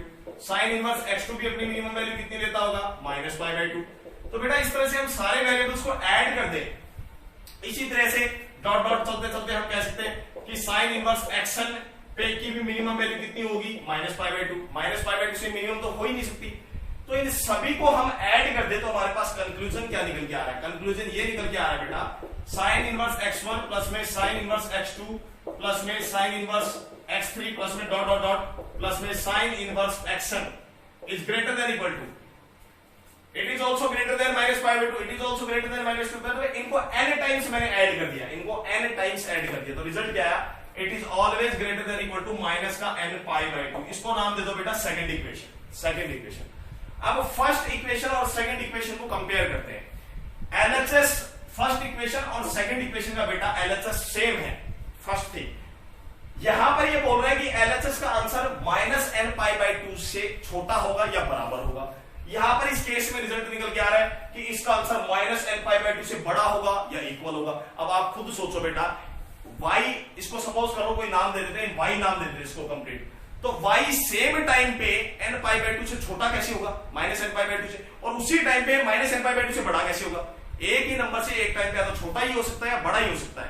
तो इसमें बेटा लेस देन और ग्रेटर देन वाला केस रिजेक्ट हो जाएगा, दोनों इनइक्वालिटी सेटिस्फाई हो जाएगी। इसके लिए हमारे पास केस आएगा from first and second, from first and second same time पे दोनों इनइक्वालिटी सेटिस्फाई हो जाए तो हमें इक्वल का केस लेना पड़ेगा, क्योंकि इक्वल का केस इन दोनों में कॉमन आ रहा है। तो इन दोनों इनइक्वालिटी से कंक्लूजन ये निकला कि साइन इनवर्स x1 प्लस में साइन इनवर्स x2 प्लस में साइन इनवर्स x3 प्लस में डॉट डॉट डॉट प्लस में साइन इनवर्स xn का जो रिजल्ट आएगा वो रिजल्ट आएगा -n π/2। दोनों का कंक्लूजन ये निकल के आया है कि हमें इक्वल का केस लेना पड़ेगा। अब बेटा साइन इनवर्स x1 अपनी मिनिमम वैल्यू कितनी लेता है, -π/2। तो ये वाली जो इनइक्वालिटी अब निकल के आई, ये इक्वालिटी, सॉरी इक्वालिटी, यहां पर ये जो इक्वालिटी निकल के आई ये सिर्फ और सिर्फ तभी सेटिस्फाई हो सकती है जब हर साइन इनवर्स फंक्शन अपनी मिनिमम वैल्यू ले π/2, -π/2, क्योंकि बेटा जब हर फंक्शन अपनी मिनिमम वैल्यू लेगा -π/2 तभी तो इनको n टाइम्स ऐड करने पर -n/2 बनेगा। तो यहां से कंक्लूजन ये निकला कि साइन इनवर्स x1 का आंसर भी -π/2 है, साइन इनवर्स x2 का आंसर भी -π/2, सभी का आंसर -π/2 है। और साइन इनवर्स x बेटा -π/2 वैल्यू कब देता है, जब x की वैल्यू -1 होती है। इट मींस यहां से कंक्लूजन ये निकला कि x1 = x2 = x3 = ये सारे वेरिएबल्स बेटा आपस में इक्वल चल रहे हैं, xn के इक्वल, और इनकी वैल्यू क्या आ रही है, -1 के इक्वल आ रही है। इनकी सभी की वैल्यू कितनी आ रही है, -1 के वैल्यू आ रही है। तो फाइनली अब हमें इसकी वैल्यू निकालनी है, जो मैं निकालने जा रहा हूं जस्ट इसके इक्वल में ही, सामने ही। यहां पर बेटा -1 पुट होगा, -1 पुट होगा, -1। न्यूमरेटर में हम देख रहे हैं बेटा -1 की ऑड पावर चल रही है, क्या चल रही है, -1 की ऑड पावर चल रही है। और ये ऐड कितने टाइम्स होगा बेटा, m प्लस टर्म, तो -1 की पावर ऑड -1 आ गया, प्लस में -1 की पावर ऑड करोगे बेटा कुछ भी पावर तो -1 ही आ जाएगा। तो ये कितनी बार ऐड हो रहा है बेटा, ये ऐड हो रहा है बेटा m प्लस 1 टाइम्स ऐड हो रहा है, 1 प्लस m टाइम्स। और डिनोमिनेटर में देखें तो -1 की सभी में इवन पावर चल रही है, ये कितनी बार ऐड हो रहा है, m टाइम्स। तो नीचे आ गया 1 प्लस 1 प्लस 1 प्लस, ये कितनी बार हो गया बेटा, m टाइम्स हो गया। तो फाइनली हमारे पास आंसर आया, -1 को न्यूमरेटर में कितने टाइम्स ऐड करना है, m प्लस 1 टाइम्स ऐड करना है -1 को। तो न्यूमरेटर में आंसर आया माइनस का m प्लस 1 अपॉन में नीचे बेटा 1 प्लस 1 प्लस 1 कितने टाइम्स ऐड हो रहा है, m टाइम्स ऐड हो रहा है। तो नीचे आंसर आ गया m। फाइनल आंसर बेटा हमारे पास में ये आया। और इसी के साथ हमारी अब प्रॉब्लम्स साइन इनवर्स x के ग्राफ पे बेटा कंप्लीट हुई। साइन इनवर्स x के ग्राफ हमने स्टडी किया, साइन इनवर्स x के ग्राफ के ऊपर हमने 7 प्रॉब्लम्स डिटेल में स्टडी की। Now let us proceed to the second graph cos inverse x।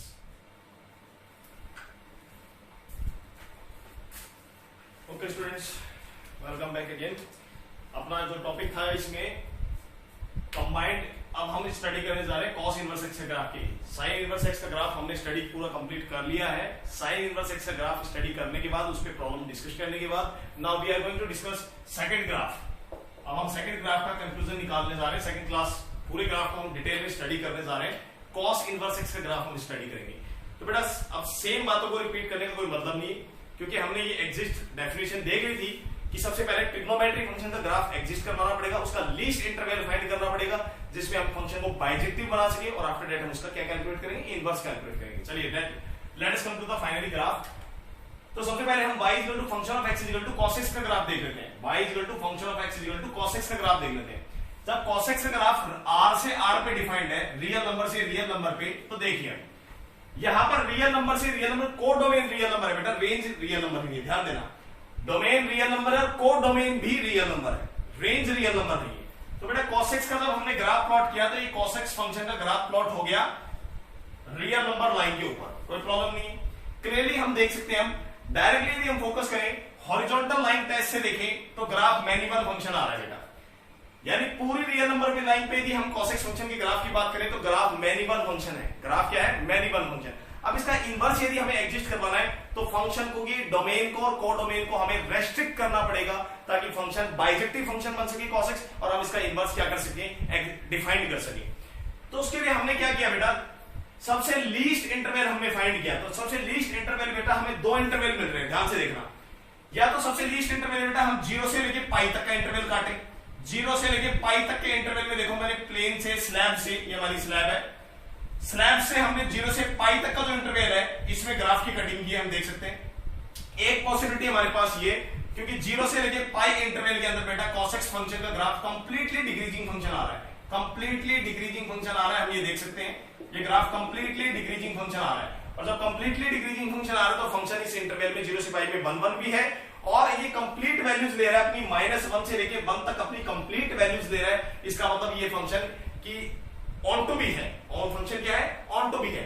तो बेटा अब हम क्या कर रहे हैं, इस जो फंक्शन की cos x फंक्शन की जो डोमेन रियल नंबर आ रही थी, इसकी डोमेन को मैंने रेस्ट्रिक्ट कर दी बेटा। ये रेस्ट्रिक्टेड, ध्यान रखना, रेस्ट्रिक्टेड है, ओरिजिनल नहीं है।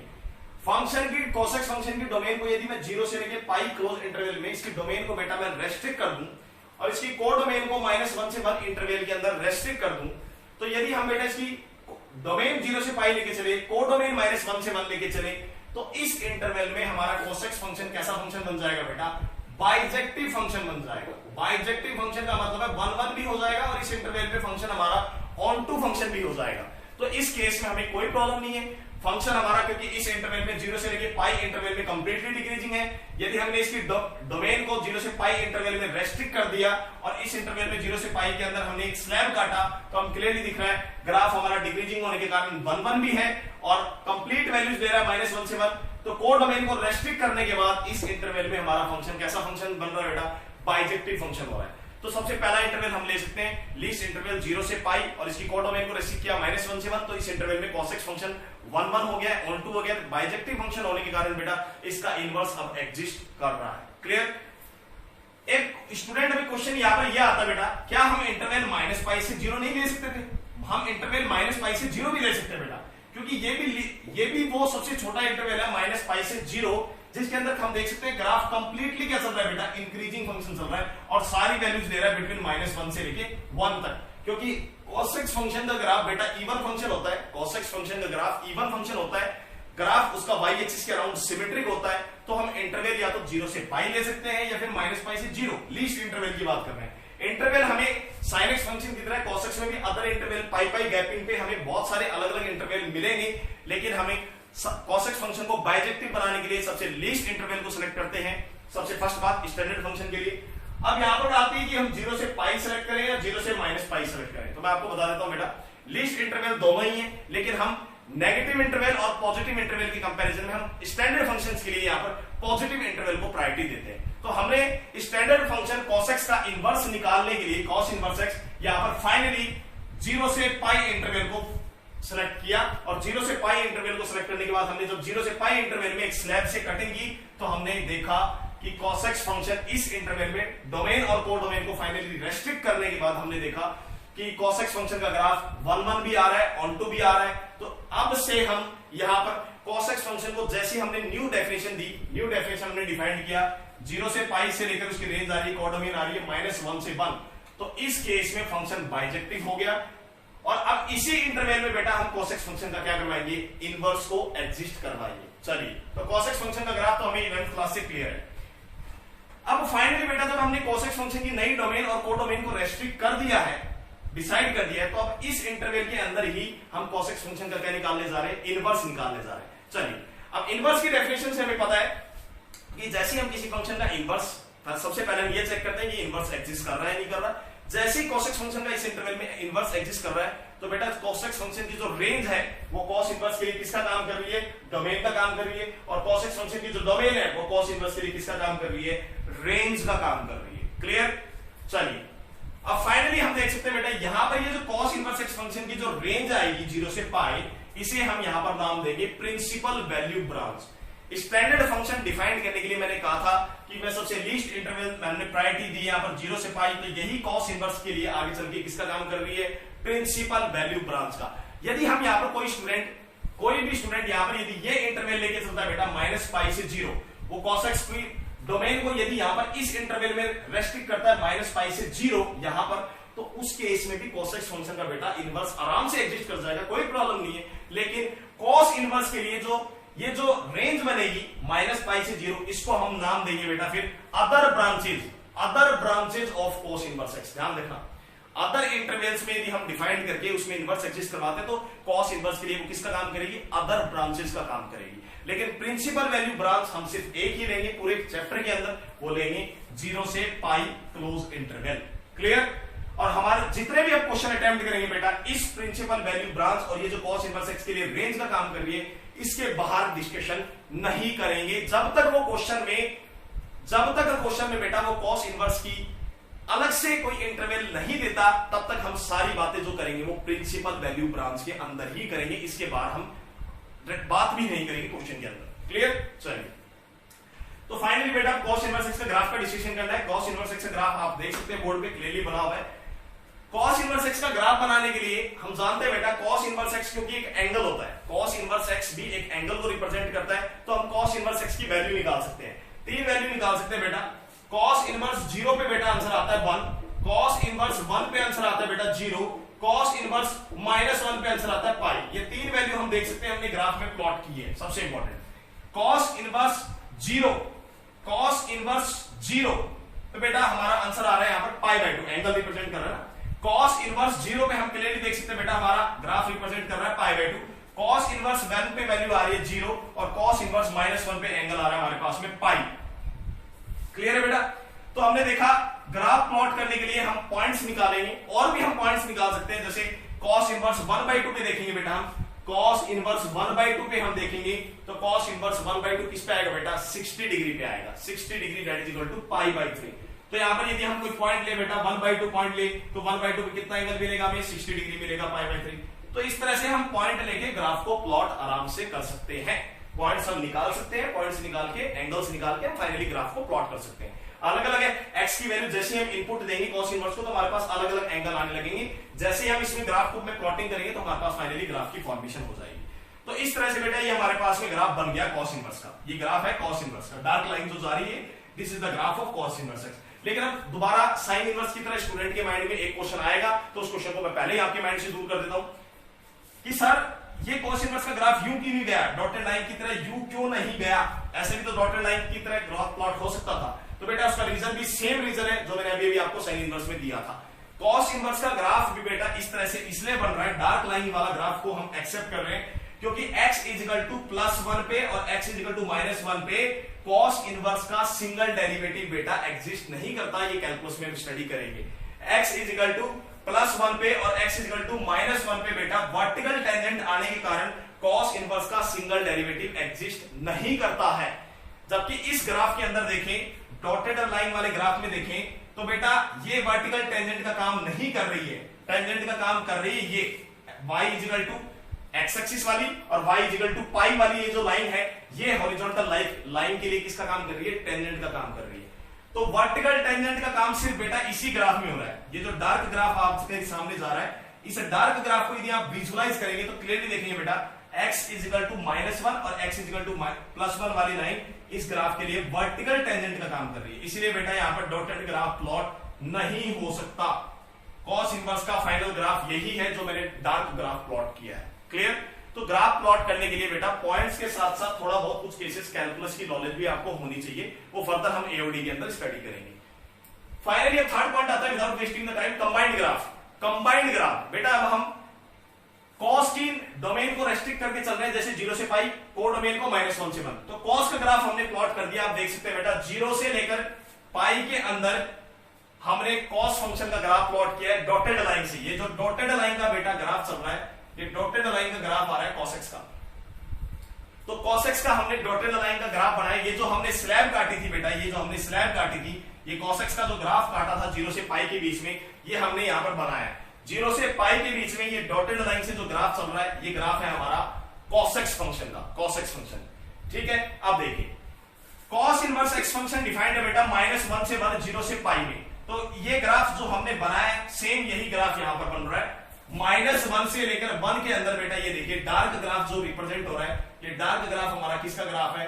cos इनवर्स x का ग्राफ है। और आप क्लियरली देख सकते हैं x इक्वल टू -1 पे और x इक्वल टू +1 पे इस ग्राफ के लिए वर्टिकल टेंजेंट का काम कर रही है, वर्टिकल टेंजेंट आप देख सकते हैं क्लियरली। क्लियर?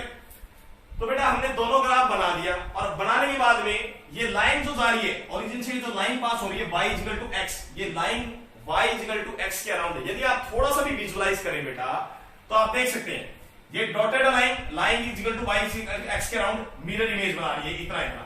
ये डॉटेड लाइन का ग्राफ देखेंगे cos x का बेटा, ये line y equal to x के अराउंड ये डार्क लाइन की दोबारा मिरर इमेज की फॉर्मेशन कर रही है। तो ये बात हम फंक्शन से स्टडी करके आ रहे हैं कि इनवर्स फंक्शन के अंदर फंक्शन और उसका जो इनवर्स एग्जिस्ट करता है बेटा, वो दोनों graph line y equal to x के अराउंड किसकी फॉर्मेशन करते हैं बेटा? मिरर इमेज की फॉर्मेशन करते हैं।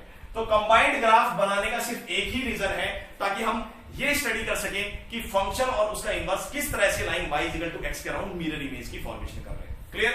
चलिए फाइनली अब हम कुछ इंपॉर्टेंट पॉइंट्स का डिस्कशन करने जा रहे हैं। y इक्वल टू जो cos इनवर्स x है बेटा, वो -1 से 1, 0 से पाई में डिफाइंड होगा, ये बात हमने वहां पर फिक्स कर दिया था। 0 से पाई यहां पर cos इनवर्स x की प्रिंसिपल वैल्यू ब्रांच का काम करेगा। सबसे फर्स्ट पॉइंट यही है। पूरे क्वेश्चंस हम जो भी डिस्कस करेंगे cos इनवर्स x के, जो भी प्रॉब्लम डिस्कस करेंगे, वो इसी डोमेन में डिस्कस करेंगे और इसी रेंज के अंदर डिस्कस करेंगे। जब तक वो क्वेश्चन में अलग से कोई अदर ब्रांच cos इनवर्स की नहीं देता है, तब तक हम सिर्फ प्रिंसिपल वैल्यू ब्रांच की बात करेंगे, इसके अलावा कोई दूसरी बात नहीं करेंगे। इंपॉर्टेंट पॉइंट में बेटा सबसे पहला पॉइंट आता है cos इनवर्स x का ग्राफ बाउंडेड होता है। हमें ग्राफ से क्लियरली दिख रहा है cos इनवर्स x का ग्राफ 0 से पाई के अंदर बेटा बाउंडेड है। इसकी रेंज ना तो इंफिनिटी पे अप्रोच कर पाएगी, ना माइनस इंफिनिटी पे अप्रोच कर पाएगी। पॉइंट नंबर सेकंड आता है बेटा नॉन पीरियोडिक। नॉन पीरियोडिक का मतलब डायरेक्टली है, नॉन पीरियोडिक का मतलब ग्राफ अपने आप को बेटा इंटरवल्स में बार बार रिपीट नहीं कर रहा है। तो बेटा cos इनवर्स x का ग्राफ तो क्लियरली एक डिक्रीजिंग फंक्शन आ रहा है, कहां ये बार बार अपने आप को इंटरवल में रिपीट कर रहा है। तो cos इनवर्स x का ग्राफ क्या हो गया? Non periodic. नैनो, ये सबसे इंपॉर्टेंट वर्ड है बेटा नैनो। cos इनवर्स x का ग्राफ नैनो फंक्शन है। नैनो फंक्शन मींस यहां पर नैनो कोई गाना मत गाना, नैनो का मतलब है बेटा यहां पर neither even nor odd, neither even nor odd. इसका मतलब cos इनवर्स x का फंक्शन का जो ग्राफ है बेटा, ना तो इवन फंक्शन है ना ऑड फंक्शन। कारण बेटा रीजन ये है कि इवन फंक्शन होता तो बेटा ये y एक्सिस के अराउंड बिल्कुल सिमेट्रिक आता, y एक्सिस के अराउंड सिमेट्रिक नहीं आ रहा, इवन फंक्शन नहीं हो सकता। यदि ऑड फंक्शन होता बेटा ये ओरिजिन के अराउंड अपोजिट क्वाड्रेंट में सिमेट्रिक आता, लेकिन ये अपोजिट क्वाड्रेंट में भी सिमेट्रिक नहीं आ रहा है। It means the graph of cos inverse x is a nano function, neither even nor odd. तो बेटा जब ये ना तो इवन है ना ऑड है, तो इस केस में ना तो ये इवन फंक्शन की प्रॉपर्टी को सेटिस्फाई करेगा, ना ऑड फंक्शन की प्रॉपर्टी को सेटिस्फाई करेगा। इसीलिए देखिए बेटा यहां पर cos इनवर्स में -x पुट करने पे ना तो माइनस का cos इनवर्स x आ रहा है, ना प्लस का cos इनवर्स x आ रहा है। इसका रिजल्ट आ रहा है पाई माइनस का cos इनवर्स x, साथ में पाई और लग रहा है, पाई माइनस का cos इनवर्स x। बेटा पॉइंट नंबर 6 का जो प्रूफ है वो हम नेक्स्ट आगे जो फर्दर लेक्चर्स आएंगे उसमें देखेंगे प्रॉपर्टीज के अंदर। जब cos इनवर्स की प्रॉपर्टीज पढ़ेंगे आईटीएफ की, उसके अंदर हम इसका रिजल्ट का प्रूफ देखेंगे। क्लियर? फोर्थ पॉइंट की बात करें बेटा, फोर्थ पॉइंट आ रहा है single derivative. cos inverse x का बेटा सिंगल डेरिवेटिव का जो डिफरेंशिएशन होता है वो आपको लर्न रखना है। -1/√1 - x होता है। sin इनवर्स x का डिफरेंशिएशन यहां पर प्लस आया था, cos इनवर्स x के डिफरेंशिएशन में यहां पर माइनस आया, दोनों में इतना ही डिफरेंस है। अब आप देख सकते हैं बेटा x की वैल्यू जिस पे फंक्शन डिफाइंड हो रहा है वो आप सब्स्टिट्यूट करोगे तो बेटा इसका आंसर सिंगल डेरिवेटिव का आंसर हमेशा क्या रहेगा? नेगेटिव रहेगा। This answer is always negative, it means we can say function is decreasing function. Arrow नीचे की तरफ है बेटा, इसका मतलब है cos इनवर्स x का ग्राफ एक डिक्रीजिंग फंक्शन है। डिक्रीजिंग फंक्शन का मतलब होता है बेटा y is inversely proportional to 1 by x, y is inversely proportional to 1 by x. It means whenever we are increasing the value of x, then the value of y will be decreasing. Graph से देख रहे हैं बेटा, जैसे जैसे हम x की value increase करते जा रहे हैं तो क्लियरली देख रहे हैं बेटा y की वैल्यू सेम टाइम पे डिक्रीज होती जा रही है। इसीलिए cos इनवर्स x का ग्राफ क्या होता है बेटा, डिक्रीजिंग फंक्शन होता है। एक बात और बता देता हूं सबसे इंपॉर्टेंट है, इसमें इंक्रीजिंग डिक्रीजिंग फंक्शन का बेटा कांसेप्ट यूज हो रहा है। जैसे फॉर एग्जांपल आप देख सकते हैं बेटा, कोई पॉइंट हम लेते हैं x1 और यहां पर कोई पॉइंट लेते हैं x2। क्लियरली हम देख सकते हैं बेटा जब x1 x2 से छोटा था, जब x1 रियल नंबर x2 से छोटा था तो cos इनवर्स x1 की जो वैल्यू आ रही है ग्राफ से वो cos इनवर्स x2 के ग्राफ से क्या आ रही है, बड़ी आ रही है। इसका मतलब ये होता है बेटा जब डिक्रीजिंग फंक्शन होता है तो इनइक्वालिटी का साइन रिवर्स होता है। कैसे देखिए, जब x1 की वैल्यू x2 से बड़ी थी, जब x1 की वैल्यू x2 से बड़ी थी, चलिए हमने छोटा का डिस्कस किया तो हम छोटे का केस डिस्कस कर लेते हैं।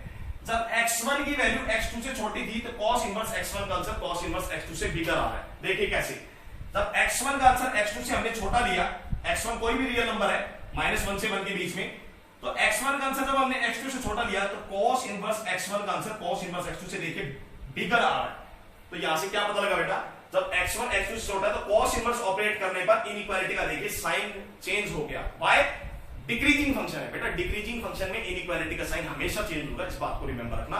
अभी हम प्रॉब्लम डिस्कस करेंगे, उसमें भी बेटा ये प्रॉपर्टी आपको काम आएगी, सबसे इंपॉर्टेंट प्रॉपर्टी।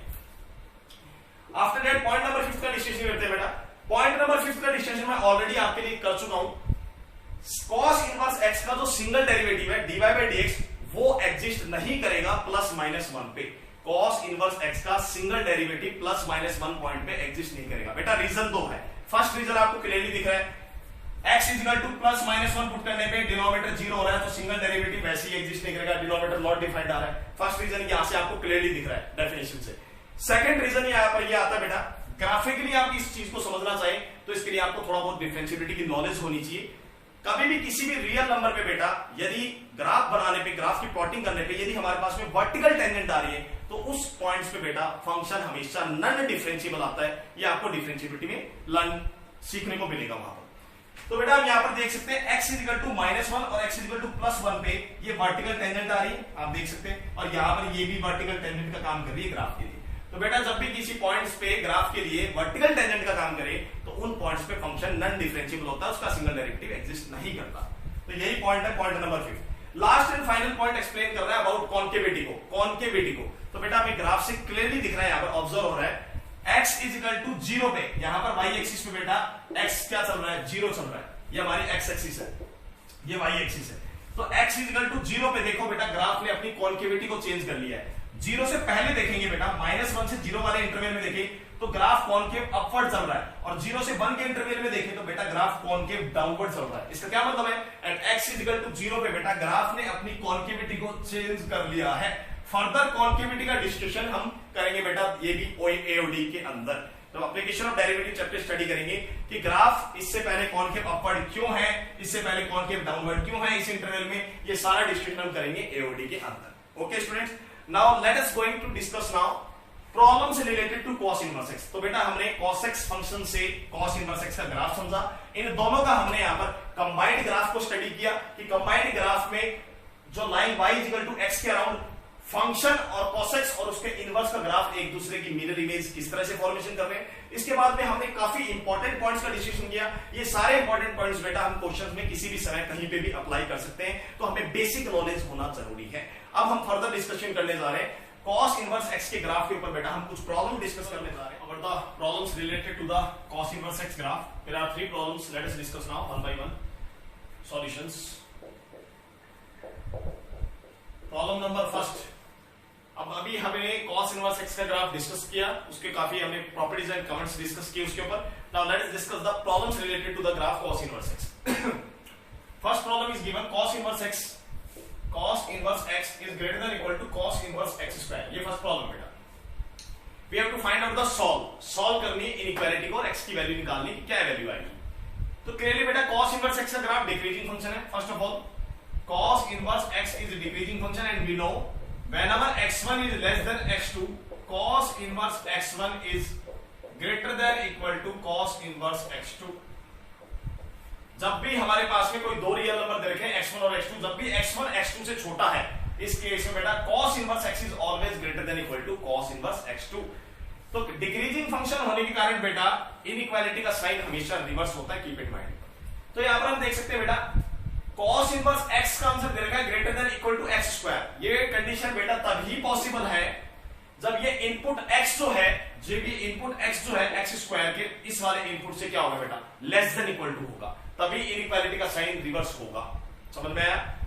तो बेटा cos इनवर्स x क्योंकि डिक्रीजिंग फंक्शन हो सकता है, तो जब x1 is less than equal to x2 होगा तभी बेटा ये इनइक्वालिटी सेटिस्फाई होगी। वो हमने प्रीवियस केस में डिक्रीजिंग फंक्शन के ग्राफ के अंदर भी स्टडी किया था। तो इस इनइक्वालिटी को सॉल्व करते हैं बेटा, ऐसी कंडीशन आई x square minus x is greater than equal to 0, it implies x into x minus 1 is greater than equal to 0। यहां से साइन स्कीम मेथड जैसे बनाएंगे बेटा, साइन स्कीम मेथड जैसे ही हम इसका प्लॉट करेंगे, साइन स्कीम मेथड, तो एक नंबर लाइन प्लॉट कर लो। साइन स्कीम मेथड में बेटा ये जो रूट्स है, ये फैक्टर है, इनके रूट्स को प्लॉट करो। इसका रूट आ रहा है x इक्वल टू 0, इसका रूट आ रहा है x इक्वल टू 1। तो वेविकर मेथड से जैसे ही आप साइन प्लॉट करोगे राइट साइड से पॉजिटिव नेगेटिव पॉजिटिव, दोनों के दोनों पॉइंट बेटा सिंगल पॉइंट है 0 और 1, तो इनइक्वालिटी इसका डेरिवेटिव, इसका जो सिंगल पॉइंट्स है वेविकर मेथड के अकॉर्डिंग, तो इंटरवल में साइन आ रहे हैं वो चेंज होंगे क्योंकि सभी पॉइंट्स बेटा सिंगल पॉइंट है, डबल पॉइंट नहीं है। तो हर इंटरवल में साइन अल्टरनेट साइन चलेगा। अब हमें इंटरवल कौन सा इंटरवल चाहिए? इंटरवल चाहिए जिसमें हमारी inequality greater than equal to 0 है। हमें वो x की वैल्यू चाहिए बेटा जिसको सब्स्टिट्यूट करने पर हमारा इनइक्वालिटी का आंसर पॉजिटिव आए या फिर 0 के इक्वल आए। तो पॉजिटिव वाला इंटरवल हम सेलेक्ट करेंगे तो इनइक्वालिटी से आंसर मिला x belongs to minus infinity से 0, माइनस इन्फिनिटी ओपन में बेटा 0 क्लोज में, यूनियन 1 से इन्फिनिटी, 1 आएगा क्लोज में, इन्फिनिटी ओपन में। क्लियर? फाइनली बेटा हमारे पास में भी ये आंसर आया है। इनइक्वालिटी को सॉल्व करने पर इनइक्वालिटी का ये आंसर आया है, लेकिन ये कंपल्सरी नहीं है कि ये फंक्शन की डोमेन है, क्योंकि x की वैल्यू पुट करने पे फंक्शन भी इंडिविजुअली डिफाइंड होना चाहिए, फंक्शन भी इंडिविजुअली डिफाइंड होना चाहिए। और बेटा यहां से देखें तो cos इनवर्स x फंक्शन तभी डिफाइंड होगा जब x की वैल्यू लाई करेगी बिटवीन -1 से 1 क्लोज इंटरवल, बिटवीन -1 से 1 क्लोज इंटरवल। तो बेटा cos इनवर्स x फंक्शन तभी डिफाइंड हो सकता है व्हेन x लाइज बिटवीन -1 से 1। इट मींस x की वैल्यू तो बेटा इस इंटरवल से बाहर जा ही नहीं सकती है। तो हमने इसका और इस इंटरवल का फाइनली अब हम क्या करेंगे, इंटरसेक्शन करेंगे। तो बेटा फाइनली हमारे पास फाइनली जो x का इंटरवल मिलेगा, फाइनली x का इंटरवल निकल के आएगा हमारे पास में -1 से लेके 0, -1 से लेके 0 को हम क्लोज में ले सकते हैं क्योंकि यहां पर भी बेटा क्लोज इंटरवल में आ रहा है, तो 0 को हम भी यहां पर क्लोज इंटरवल में कंसीडर कर ले। यूनियन 1 से लेकर फाइनली आंसर बेटा 1 ही आ रहा है, फाइनली आंसर आ रहा है 1 से इन्फिनिटी, और वहां पर आंसर क्या आ रहा है, 1 ही आ रहा है। तो -1 से लेके 0 आ गया और 0 से लेके बेटा 1 आ जाएगा। तो फाइनली कंक्लूजन करने पे हमारे पास में आंसर आ रहा है, और x स्क्वायर की जो वैल्यू है, x स्क्वायर की वैल्यू 0 से 1 के बीच में रहनी चाहिए, तो कोई प्रॉब्लम नहीं।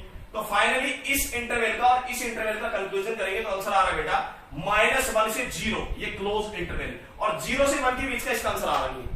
0 से 1 के बीच में इस इंटरवल में कोई वैल्यू नहीं आ रही, अकेला 1 कॉमन मिल रहा है दोनों इंटरवल में। तो फाइनली यूनियन में बेटा 1 एक अलग से सेपरेट एलिमेंट ले लो। तो ये हमारा सेकंड केस का बेटा आंसर आ गया। दोनों इंटरवल का इंटरसेक्शन करने पे फाइनल आंसर ये आएगा, इसलिए हम आंसर भी इसी को एक्सेप्ट करेंगे, क्योंकि x की वैल्यू ऐसी वैल्यू एक्सेप्ट करनी है बेटा इनइक्वालिटी को सॉल्व करने के बाद भी जिसपे फंक्शन भी डिफाइंड रहना चाहिए। क्लियर? तो बेटा फर्स्ट क्वेश्चन काफी आसान क्वेश्चन था आपका, काफी इजी टास्क में है। फर्स्ट क्वेश्चन आपका डायरेक्ट क्वेश्चन पूछा गया है। Let us come to the second question.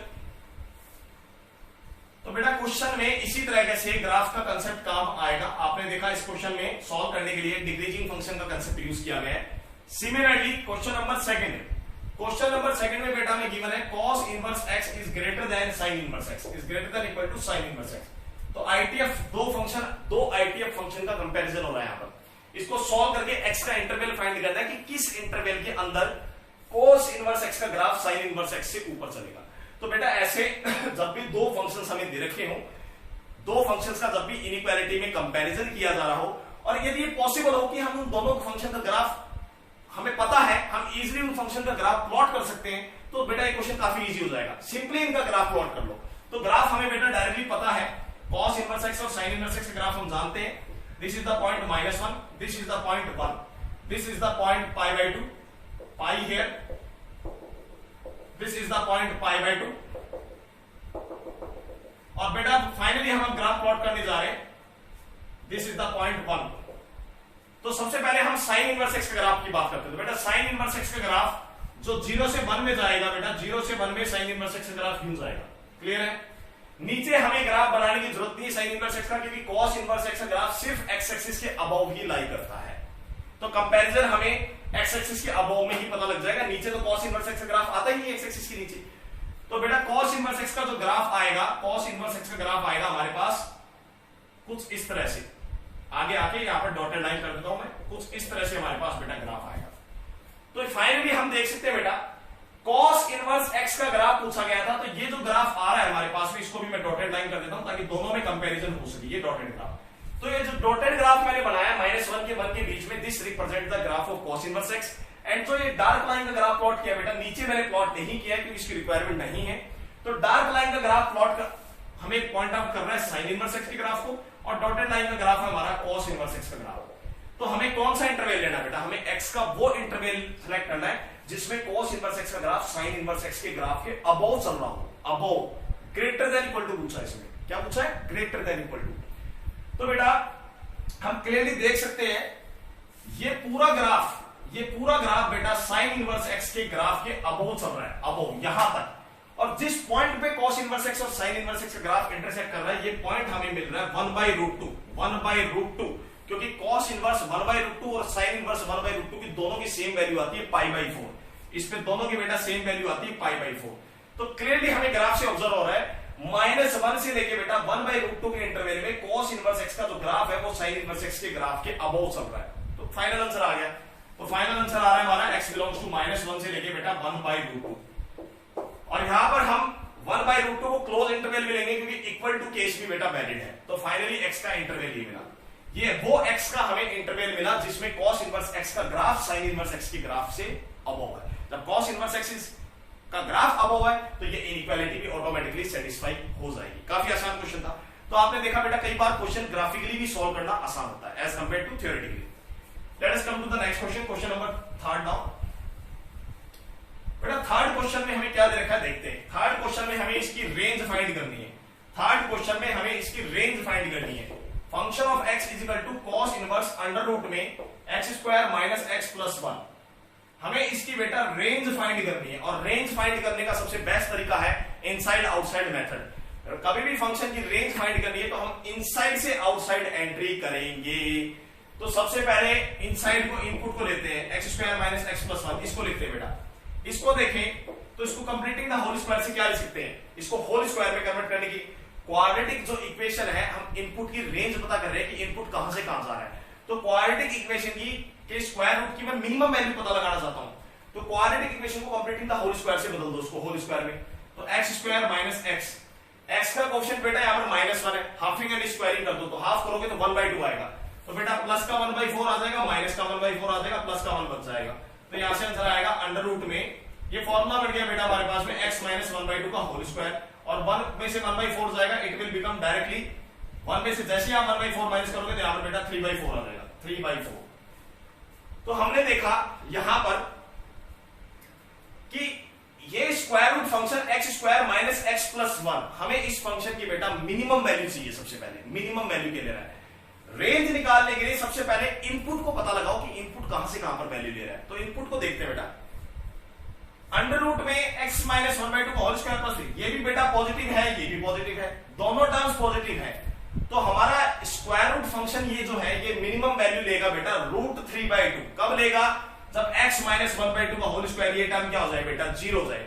x is equal to 1/2 में ये टर्म स्क्वायर फंक्शन 0 बन जाएगा, तो हमारे पास में आंसर बचेगा 3/4। इसका स्क्वायर रूट होगा तो आंसर आएगा √3/2। इसका ये मतलब हुआ under root x² minus x plus 1 की बेटा मिनिमम वैल्यू आएगी √3/2। तो हमने इनपुट की, हमारे इनपुट की मिनिमम वैल्यू तो पता लगा ली। अब बात करते हैं मैक्सिमम वैल्यू क्या आएगी। तो बेटा इसका आंसर, क्योंकि स्क्वायर रूट फंक्शन है तो मैक्सिमम वैल्यू तो प्लस इंफिनिटी जा सकता है। स्क्वायर रूट फंक्शन होने के कारण इसका मैक्सिमम आंसर तो प्लस इंफिनिटी जा सकता है, लेकिन इनपुट के ऊपर कॉस इनवर्स फंक्शन को भी तो डिफाइन करना है ना हमें। इनपुट के ऊपर कॉस इनवर्स फंक्शन को भी डिफाइन करना है। तो बेटा स्क्वायर रूट फंक्शन का मैक्सिमम आंसर 1 से अबव तो जा नहीं सकता, तो हम इसको मैक्सिमम वैल्यू 1 के अंदर इसको बाउंड करेंगे ताकि cos इनवर्स x फंक्शन क्या हो जाए, हमारा डिफाइंड हो जाए, कोई प्रॉब्लम नहीं है। अब हमें इसकी रेंज निकालनी है। स्क्वायर रूट फंक्शन का दोबारा रिपीट कर रहा हूं, आंसर प्लस इंफिनिटी तक मैक्सिमम जा सकता है, लेकिन हमें इनपुट को 1 तक बाउंड करना पड़ेगा ताकि cos इनवर्स फंक्शन डिफाइंड हो सके। अब फाइनली रेंज निकालने के लिए बेटा cos इनवर्स फंक्शन को दोनों साइड ऑपरेट कर दो ताकि बीच में हमारा फंक्शन बन सके। तो cos इनवर्स को जैसे ही ऑपरेट किया, cos इनवर्स अंडर रूट में x square minus x plus 1 is less than equal to greater than equal to, बेटा इनइक्वालिटी का साइन रिवर्स हो जाएगा बिकॉज cos इनवर्स x एक डिक्रीजिंग फंक्शन है। तो यहां पर आ जाएगा cos इनवर्स 1, यहां पर आ जाएगा cos inverse root 3/2।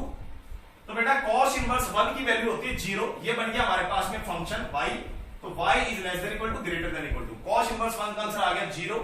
cos inverse root 3/2, तो बेटा रूट 3/2 किस पे देता है, 30 डिग्री पे, cos 30 डिग्री की वैल्यू होती है रूट 3/2, तो यहां पर आंसर आ जाएगा 30 डिग्री π/6। ये फाइनली बेटा हमारे पास फंक्शन की क्या निकल के आ गई, रेंज निकल के आ गई। तो cos इनवर्स x के ऊपर हमने 3 प्रॉब्लम्स डिस्कस की। Now let us proceed to the another graph tan inverse. Now 2 graphs we had already studied. Now without wasting the time, let us proceed our third graph, tan inverse x. Our main target in this graph is to study the tan inverse x graph and its properties. चलिए बेटा start करते हैं tan x के graph से। तो tan inverse x के graph को study करने के लिए सबसे पहले हमें tan x फंक्शन के ग्राफ को स्टडी करना पड़ेगा डेप्थ में। tan इनवर्स x फंक्शन के ग्राफ को स्टडी करने के लिए सबसे पहले हमें tan x फंक्शन के ग्राफ को स्टडी करना पड़ेगा कि उसका इनवर्स कैसे एग्जिस्ट करेगा। चलिए तो बेटा हम सभी tan x फंक्शन का ग्राफ जानते हैं। tan x function is defined from all real number except 90 degree की ऑड मल्टीपल पे। तो बेटा tan x function every real number पे डिफाइंड होता है, ओनली 90 डिग्री के जो ऑड मल्टीपल होते हैं वो हमने डोमेन में से उठा लिया। तो ये tan x फंक्शन की ओरिजिनल डोमेन होती है और ये बेटा को डोमेन होती है।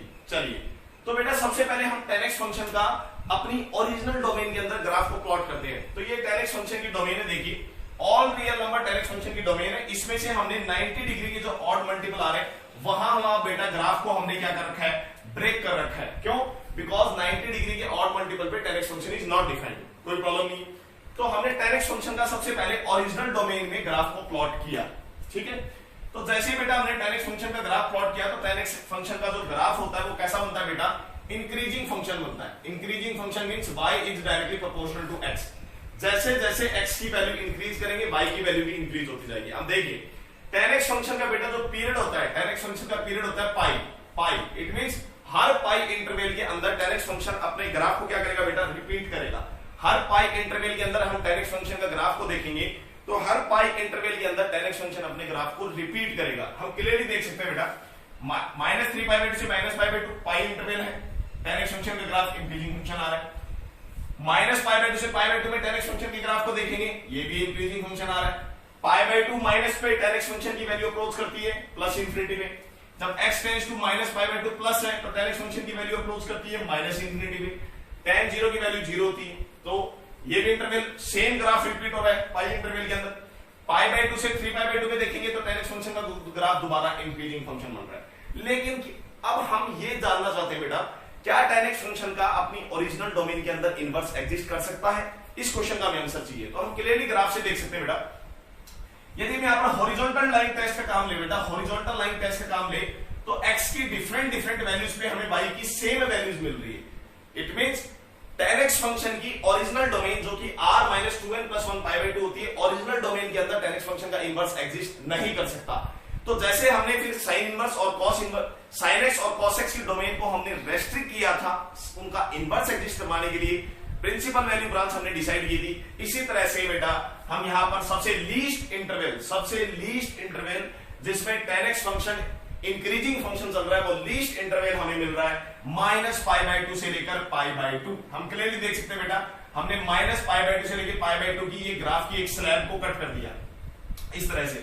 -π/2 से लेकर π/2 की बेटा हमने ग्राफ की ये जो स्लैब दिख रही है आपको -π/2 से π/2 एक प्लेन से इस स्लैब को हमने क्या कर लिया, कट कर लिया। क्यों कर लिया? क्योंकि -π/2 से π/2 वो लीस्ट इंटरवल आ रहा है जिसमें tan x function increasing function चल रहा है। साथ के साथ वो बेटा हम ग्राफ से देख सकते हैं -∞ से +∞ पूरी अपनी वैल्यूज भी ले रहा है इस इंटरवल में, तो कोडोमेन के इक्वल भी हो जाएगा। तो tan x फंक्शन की डोमेन को हम -π/2 से π/2 के अंदर रेस्ट्रिक्ट कर दें, रेस्ट्रिक्टेड डोमेन रेस्ट्रिक्ट कर दें, और उसकी कोड डोमेन तो वही रहेगी रियल नंबर, क्योंकि -π/2 से π/2 में सारी वैल्यू दे रहा है tan x फंक्शन। तो उस केस में बेटा tan x फंक्शन का ग्राफ 1 भी हो जाएगा और ऑन2 भी हो जाएगा।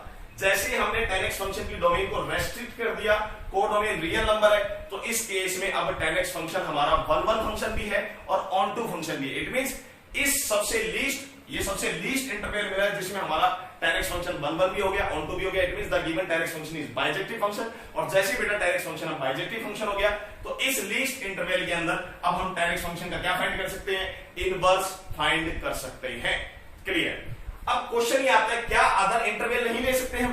π/2 से लेके 3π/2 का ले सकते थे, -3π/2 से -π/2 का इंटरवल ले सकते थे। यस, तो बेटा हम tan x फंक्शन का अदर इंटरवल में भी इनवर्स एग्जिस्ट करवा सकते हैं। हम यदि ये इंटरवल लेते तो इस इंटरवल में भी बेटा tan x फंक्शन का इनवर्स एग्जिस्ट करता, लेकिन हम स्टैंडर्ड फंक्शंस के लिए, जैसे sin x function standard function है, sin inverse x standard function है, तो बेटा sin इनवर्स x जो tan x फंक्शन का जो हमें इनवर्स निकालना है, tan x फंक्शन का जो हमें इनवर्स निकालना है, तो उसके लिए हम स्टैंडर्ड फंक्शन मान के इसका लीस्ट इंटरवल लेंगे।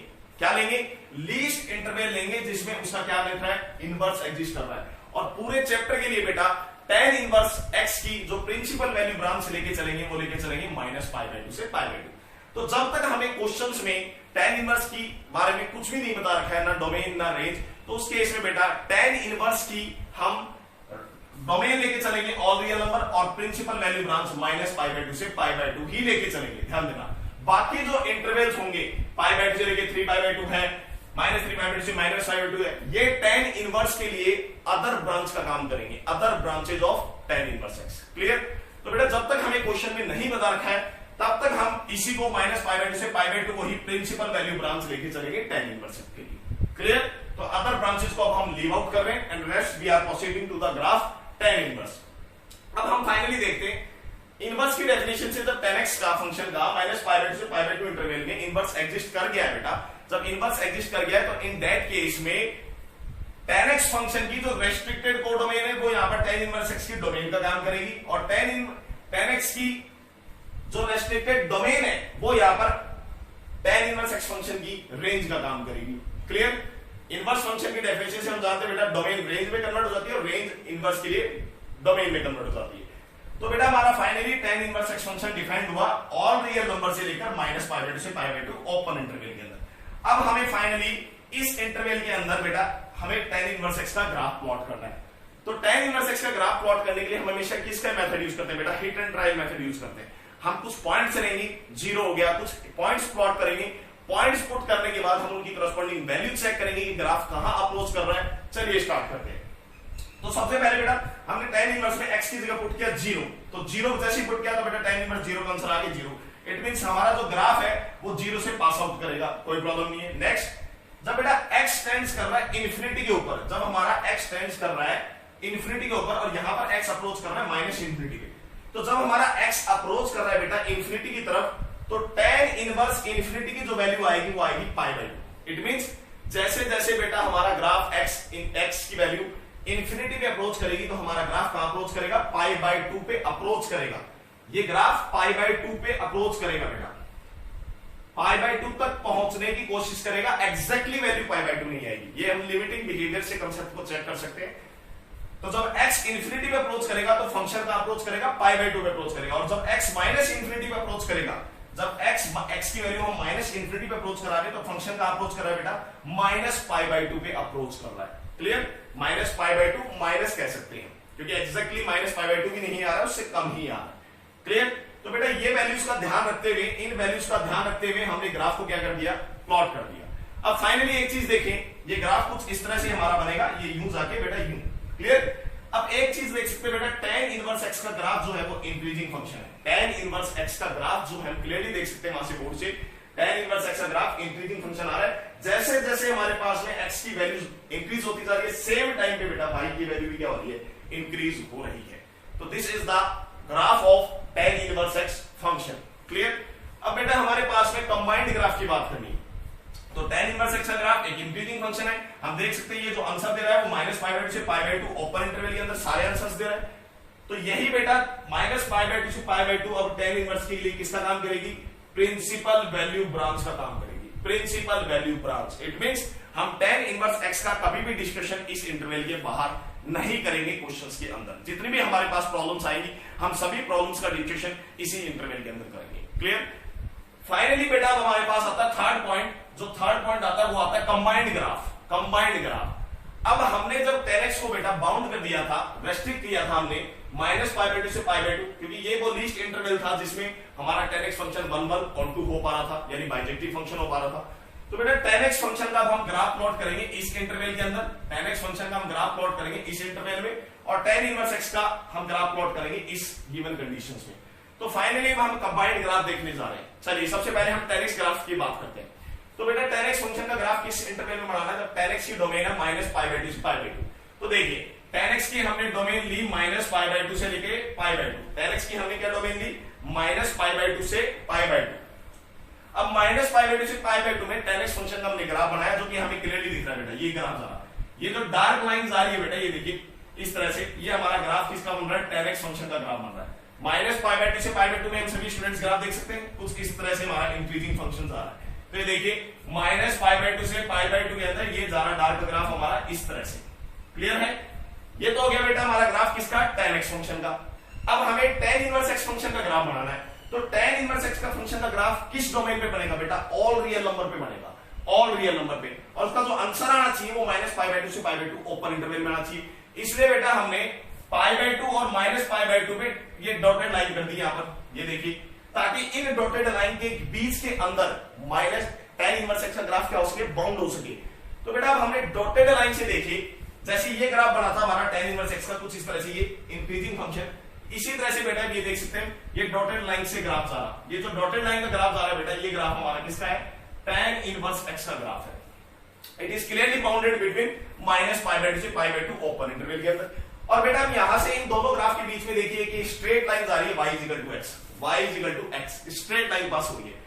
अब हम वही कंसेप्ट जैसे हमने साइन इनवर्स में देखा था, कॉस इनवर्स में देखा था, इनवर्स की डेफिनेशन से हम इस कांसेप्ट को अंडरस्टैंड करें कि बेटा साइन एक्स और साइन इनवर्स एक्स का ग्राफ देखा था, दोनों ग्राफ लाइन y x के अराउंड मिरर इमेज बना रहे थे। कॉस एक्स और कॉस इनवर्स का हमने कंबाइंड ग्राफ देखा था, दोनों ग्राफ लाइन y x के अंदर अराउंड बेटा मिरर इमेज की फॉर्मेशन कर रहे थे। सिमिलरली हम यहां पर देख सकते हैं बेटा, ये जो लाइन y x है बेटा, ये किसका काम कर रहा है? ये मिरर का काम कर रहा है। किसका काम कर रहा है? मिरर का काम कर रहा है। अब देखिए tan इनवर्स x का ग्राफ देखिए, इस लाइन लाइन जा रही है जो स्ट्रेट लाइन y x, इसके अराउंड देखिए मिरर इमेज की फॉर्मेशन कर रहा है। क्लियरली दिख रहा है सभी को? मिरर इमेज की फॉर्मेशन कर रहा है। सिमिलरली यहां पर देखिए, यहां पर भी बेटा ये स्ट्रेट लाइन y x आ रही है, यहां पर ये जो डॉटेड ग्राफ आ रहा है, ये डार्क ग्राफ का मिरर इमेज की फॉर्मेशन कर रहा है। तो क्या कंक्लूजन निकला? कंक्लूजन वही है बेटा जो इनवर्स फंक्शन में हमने स्टडी किया था फर्स्ट चैप्टर में। कोई भी फंक्शन का जब भी इनवर्स एग्जिस्ट करता है, उसका इनवर्स का हम ग्राफ प्लॉट करते हैं। इन that case graph of inverse function is always the mirror image of the function of x. Function of x की हमेशा क्या बनेगा? उसका इनवर्स का ग्राफ मिरर इमेज बनेगा। Clear point? चलिए अब फाइनली हम कंक्लूजन पे आते हैं बेटा, इंपॉर्टेंट पॉइंट्स। tan इनवर्स हमने सबसे पहले tan x फंक्शन के ग्राफ को स्टडी किया कि tan x फंक्शन का इनवर्स कब डिफाइंड होगा, किस इंटरवल में डिफाइंड होगा। हमने लीस्ट इंटरवल लिया था, क्यों लिया? क्योंकि हम स्टैंडर्ड फंक्शंस की बात कर रहे हैं, और स्टैंडर्ड फंक्शंस की हम बात करेंगे सबसे लीस्ट इंटरवल में ही, जिसमें वो 1 1 और 2 हो सकता है। फाइनली हमने tan इनवर्स की बात की, कंबाइंड ग्राफ देखा।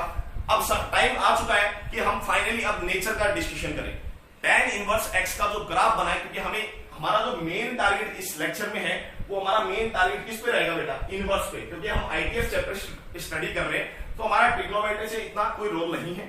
हम आईटीएफ पे फोकस कर रहे हैं, तो हमारा मेन टारगेट अब किस पे है? थर्ड टाइप पे है, tan इनवर्स के बारे में हमें जानना है। tan इनवर्स x का जो ग्राफ हमारा बना है, भाई ट्रिग्नोमेट्री के बारे में, ट्रिग्नोमेट्रिक फंक्शंस के बारे में तो हम 11th में काफी डेप्थ में स्टडी ऑलरेडी कर चुके हैं, लेकिन इस लेक्चर में अभी हमें tan इनवर्स x का हमने ग्राफ प्लॉट किया, तो हमारा मेन टारगेट है कि tan इनवर्स के ग्राफ के बारे में नॉलेज ली जाए। चलिए हम नॉलेज लेते हैं पॉइंट्स। सबसे पहला पॉइंट है बेटा बाउंडेड। tan इनवर्स x का ग्राफ हम क्लियरली देख सकते हैं बाउंडेड होता है। -π/2 से π/2 के अंदर ये ग्राफ बाउंडेड होता है। ना तो tan इनवर्स x की वैल्यू इंफिनिटी पे अप्रोच करती है, ना ही -इंफिनिटी पे अप्रोच करती है। तो tan इनवर्स x का ग्राफ कैसा ग्राफ हो गया? बाउंडेड ग्राफ हो गया। सेकंड पॉइंट आता है बेटा tan इनवर्स x का ग्राफ ऑड फंक्शन होता है। अब ऑड फंक्शन क्यों होता है? क्लियरली ग्राफ से दिख रहा है बेटा।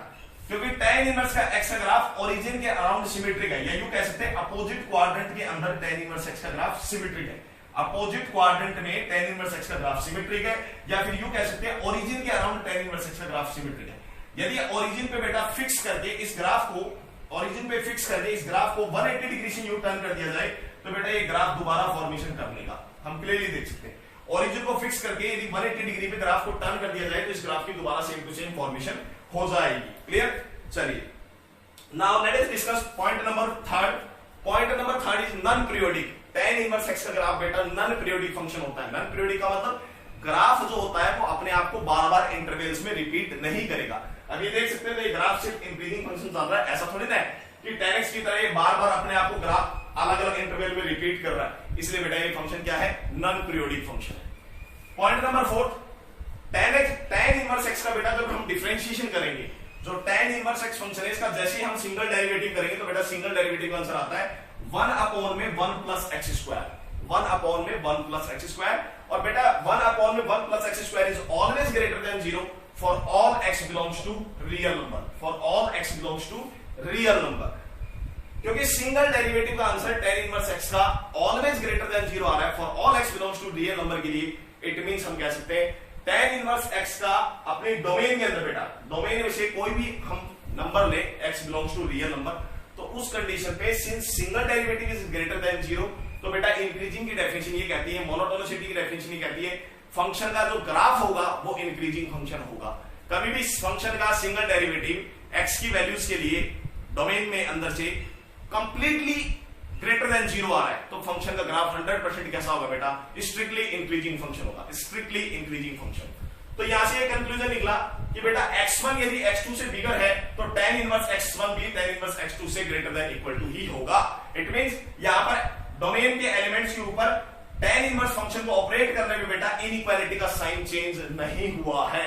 आप देख सकते हैं क्लियरली बेटा यदि x1 यहां पर एक पॉइंट ले कोई भी x1 और यहां पर एक पॉइंट ले कोई भी x2 तो बेटा यदि x1 x2 से बिगर है, x1 पॉइंट यदि x2 से बिगर है तो क्लियरली देख सकते हैं बेटा tan इनवर्स x1 की वैल्यू भी tan इनवर्स x2 की वैल्यू से बिगर ही आएगी।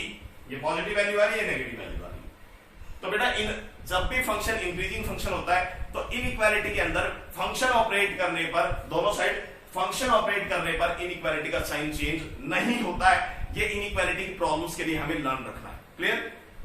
Point number 5, concavity changes at x equal to 0। बेटा क्लियरली दिख रहा है ग्राफ से एट x इक्वल टू 0 पे ग्राफ अपनी कॉन्केविटी को चेंज कर रहा है। देखिए लेस देन 0, x की वैल्यू जब लेस देन 0 तो ग्राफ कॉन्केव अपवर्ड आ रहा है। 0 से अबाउट, जैसे आप 0 से इंफिनिटी के बीच में देखेंगे तो बेटा आपका ग्राफ कॉन्केव डाउनवर्ड आ रहा है, concave downward. It means x की वैल्यू जब ग्रेटर देन 0 है तो ग्राफ कॉन्केव अपवर्ड चल रहा है, जब x की वैल्यू लेस देन 0 है तो ग्राफ कॉन्केव डाउनवर्ड चल रहा है। वो हमें ग्राफ से क्लियरली विजुअलाइज हो रहा है।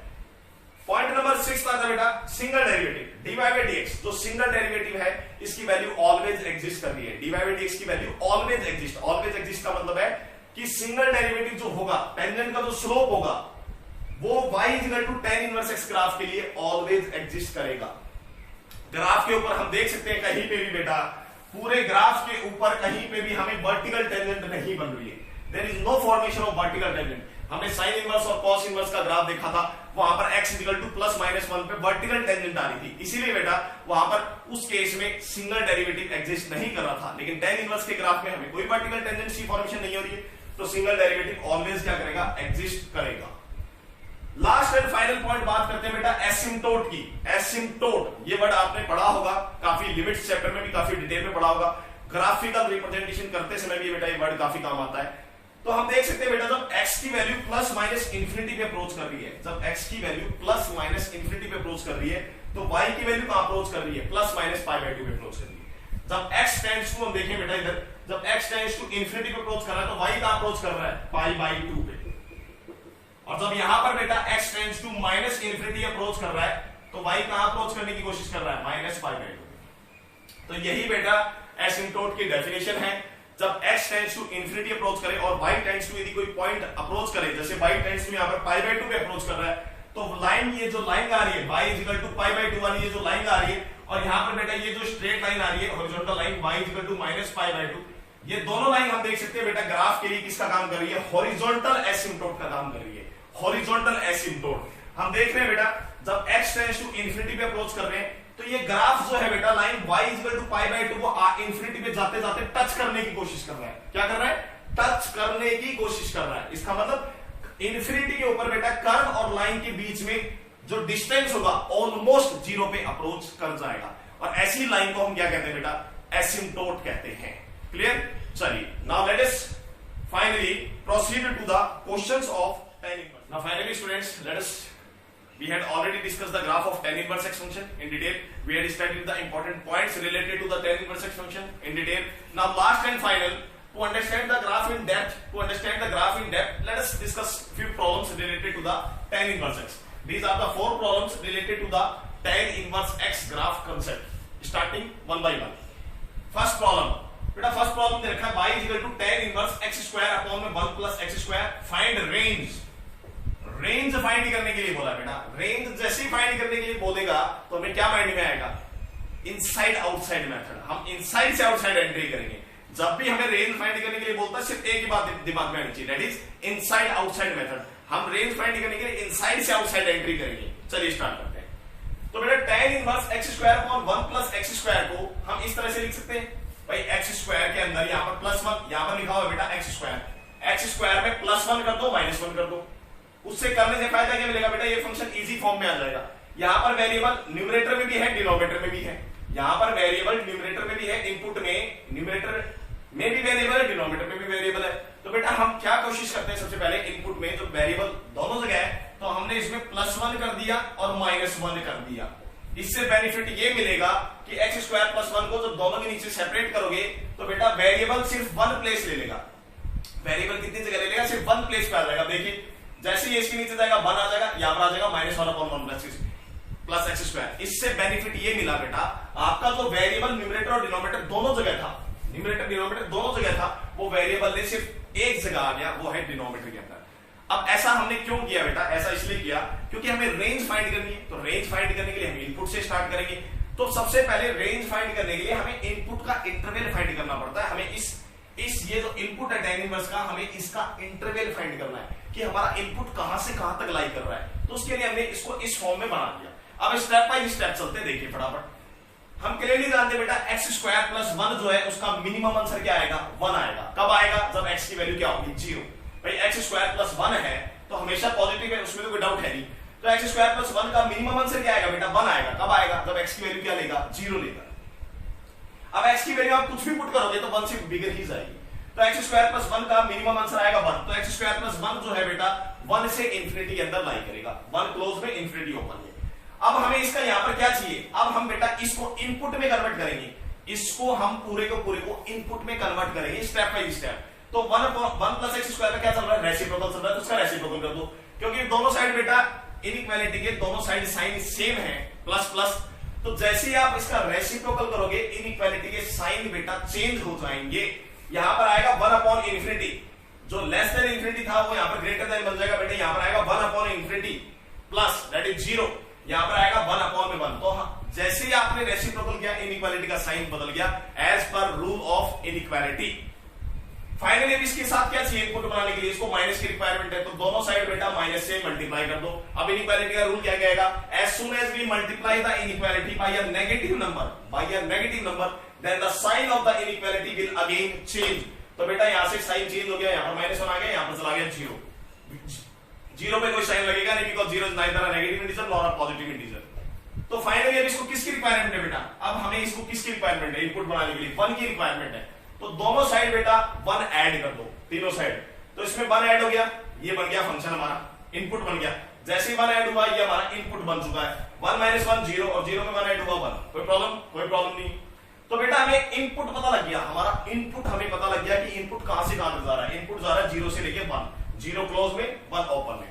तो हमने रेंज फाइंड करने के लिए हम हमेशा इनसाइड से आउटसाइड एंट्री करेंगे। सबसे पहले इनपुट को बाउंड करेंगे, इनपुट को हमने बाउंड कर दिया, हमारा इनपुट लाई कर रहा है 0 से 1, 0 क्लोज 1 ओपन में। फाइनली अब हमें फंक्शन की फॉर्मेशन करनी है, क्योंकि हमें तो इसकी रेंज निकालनी है। तो इसके ऊपर क्या ऑपरेट करना है, इनपुट पे ऑपरेट करना है बेटा, tan इनवर्स फंक्शन को ऑपरेट करना है। तो tan इनवर्स फंक्शन को सबसे पहले ऑपरेट करने से पहले आईटीएफ में इस बात का ध्यान रखना है कि फंक्शन हमारा इंक्रीजिंग है कि डिक्रीजिंग है। हमेशा कभी भी इनपुट पे फंक्शन ऑपरेट करो तो बेटा ये देख लिया करो कि गिवन डोमेन में फंक्शन आपका इंक्रीजिंग है कि डिक्रीजिंग है।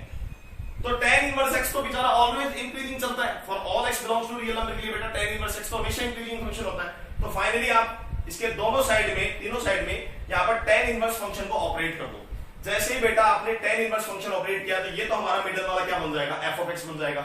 tan इनवर्स 0 की वैल्यू आ जाएगी 0, tan इनवर्स 1 की वैल्यू आ जाएगी π/4। और हमने यहां पर ये देखा कि tan इनवर्स x फंक्शन बेटा इंक्रीजिंग फंक्शन है तो इनइक्वालिटी का साइन भी चेंज नहीं होगा। तो फाइनली फंक्शन की रेंज आ गई 0 से π/4, 0 क्लोज में π/4 ओपन में। तो बेटा ये थी हमारी first problem related to tan inverse x। Without wasting the time, now let us discuss problem number 2. Let's have a look over the problem 2 बेटा। सेकंड प्रॉब्लम देखो फटाफट। सेकंड प्रॉब्लम दे रखी है function of x is equal to mod में 3 tan inverse x minus, बेटा यहां पर गिवन है cos inverse 0, cos inverse 0 and value of cos inverse 0 is π/2, तो डायरेक्टली π/2 पुट कर देते हैं। माइनस का यहां पर गिवन है बेटा cos इनवर्स -1 और cos इनवर्स -1 की वैल्यू होती है पाई। ठीक है, अब हमें फाइंड क्या करना है बेटा, इस फंक्शन की रेंज निकालनी है। क्या फाइंड करनी है, रेंज फाइंड करनी है, लिखा हुआ है। सेकंड क्वेश्चन भी इजी क्वेश्चन है, रेंज फाइंड करनी है। तो बेटा सेकंड क्वेश्चन में हमें रेंज फाइंड करनी है। तो रेंज फाइंड करने के लिए कुछ नहीं सोचना, सिर्फ इनपुट पे फोकस करना है। अब यहाँ पर ये तो कांस्टेंट नंबर है, कोई प्रॉब्लम नहीं है। मॉडुलस के अंदर फंक्शन चल रहा है, एक फंक्शन चल रहा है मॉडुलस में, सिर्फ tan इनवर्स x फंक्शन चल रहा है मॉडुलस के अंदर इनपुट। तो हमें कभी भी रेंज फाइंड करनी तो इनपुट से ही स्टार्ट करना है। चलिए स्टार्ट करते हैं। we know tan inverse x is greater than -π/2 but less than π/2 for all x belongs to real number। Input से देखिए मैंने स्टेप बाय स्टेप स्टार्ट कर दिया। tan इनवर्स x के बारे में हम जानते हैं कि -π/2 से π/2 में लाई करता है for all x belongs to real number, सभी को पता है, कोई प्रॉब्लम नहीं है। फाइनली अब हमें इसको फंक्शन में कन्वर्ट करना है, हमें फाइनली इसको फंक्शन में बनाना है। तो tan इनवर्स x के साथ मल्टीप्लाई में क्या आ रहा है 3 मल्टीप्लाई कर दो both side. 3 tan inverse x is less than equal to 3π/2 but greater than -3π/2, no problem. अब बेटा 3 tan इनवर्स x में से क्या माइनस किया गया है, π/2 माइनस किया गया है। तो दोनों तीनों साइड π/2 को माइनस कर दो। तो π/2 माइनस करोगे तो यहां पर आ जाएगा बेटा 3 tan इनवर्स x माइनस का π/2 लेस देन 3π/2 में से π/2 माइनस करोगे तो बेटा पाई आ जाएगा। और -3π/2 270 डिग्री में बेटा माइनस का π/2 और दे दोगे तो इट विल बिकम माइनस का 2π ग्रेटर देन माइनस का 2π। अब हमें बेटा 3 tan इनवर्स x माइनस π/2 की क्या चाहिए, मॉडुलस वैल्यू चाहिए, मॉडुलस वैल्यू। तो समय आ गया कि 3 tan इनवर्स x माइनस π/2 की क्या कैलकुलेट की जाए बेटा, मॉडुलस वैल्यू कैलकुलेट की जाए, मॉडुलस वैल्यू। तो देखिए क्लियरली दिख रहा है बेटा ये कहां से कहां तक जा रहा है। माइनस नेगेटिव में वैल्यू ले रहा है 0 से -2π, नेगेटिव में सारी वैल्यू ले रहा है 0 से -2π, और पॉजिटिव वैल्यू कहां तक जा रही है, पाई तक जा रही है। तो बेटा हमें क्लियरली दिख रहा है कि जब मॉडुलस करोगे तो मिनिमम जो वैल्यू आएगी आपकी वो आएगी इसकी 0 और मैक्सिमम वैल्यू जो आएगी वो -2π का जब आप मॉडुलस कर दोगे तो आंसर आएगा लेस देन 2π। ये बात हमें बेटा क्लियरली ऑब्जर्व हो रही है। फाइनली इसमें से क्या माइनस करना है, पाई माइनस करना है। तो दोनों साइड बेटा पाई माइनस कर दो तो आंसर आ गया 3 tan इनवर्स x माइनस π/2 के मॉडुलस में से बेटा क्या सेपरेट कर दो, पाई सेपरेट कर दो। तो आंसर आ गया 2π minus pi that is pi greater than equal to pi minus करोगे तो बेटा 0 माइनस पाई आ जाएगा -पाई। 0 में से पाई माइनस करोगे तो कितना आ जाएगा बेटा -पाई। तो फाइनली बेटा अब जब हम क्वेश्चन में प्रोसीड करेंगे, क्वेश्चन में जब हम प्रोसीड करेंगे तो हमारे पास जो फाइनल आंसर आ रहा है इसका, क्वेश्चन में जब जैसे हम आगे प्रोसीड करेंगे तो हमारे पास में जो फाइनल आंसर आ रहा है वो फाइनल आंसर आएगा -पाई से पाई, -पाई से पाई। क्लियर है। तो बेटा ये हमारे पास में अब फाइनल आंसर आ चुका है -पाई से पाई। -पाई को क्लोज इंटरवल में रखेंगे और पाई को ओपन इंटरवल में रखेंगे। कोई प्रॉब्लम, नो प्रॉब्लम। काफी आसान क्वेश्चन है बेटा, इनपुट से स्टार्ट किया और हमने क्वेश्चन को कंप्लीट कर दिया। चलिए इनपुट से हमने जैसे स्टार्ट किया है क्वेश्चन हमारा कंप्लीट हो गया। देखिए खाली सेट करने का काम करना पड़ रहा है और कुछ भी नहीं है बेटा। प्रॉब्लम नंबर थर्ड आ रही है बेटा, साइन इनवर्स x² माइनस का 4x प्लस 5 प्लस में cos इनवर्स y² माइनस का 2y प्लस में 2 इक्वल टू में देखा बेटा π/2। इसको सॉल्व करना है हमें और x और y की वैल्यू फाइंड करनी है। चलिए स्टार्ट करते हैं। तो बेटा इस टाइप के क्वेश्चंस में जब साइन इनवर्स कॉस इनवर्स के अंदर क्वाड्रेटिक इक्वेशन दे रखी हो तो क्वाड्रेटिक इक्वेशन को हमेशा कंप्लीटिंग द होल स्क्वायर से होल स्क्वायर में बदलने की कोशिश किया करो। जैसे फॉर एग्जांपल साइन इनवर्स इसको लिख सकते हैं x स्क्वायर माइनस का 4x प्लस में 4 प्लस 5, कोई प्रॉब्लम? 5 को क्रैक करके 4 प्लस 5 लिख सकते हैं, नो प्रॉब्लम। यहां पर लिख सकते हैं बेटा cos inverse y square minus का 2y प्लस में 1 और प्लस में 1 इक्वल टू में पाई बाय 2। ऐसा क्यों लिखा? फॉर्मूला बनाने के लिए बेटा। Sine inverse it will become x minus 2 का होल स्क्वायर प्लस में 1 ब्रैकेट क्लोज प्लस में cos इनवर्स बेटा ये बन जाएगा हमारा y माइनस 1 का होल स्क्वायर प्लस में 1 ब्रैकेट क्लोज इक्वल टू में पाई बाय 2।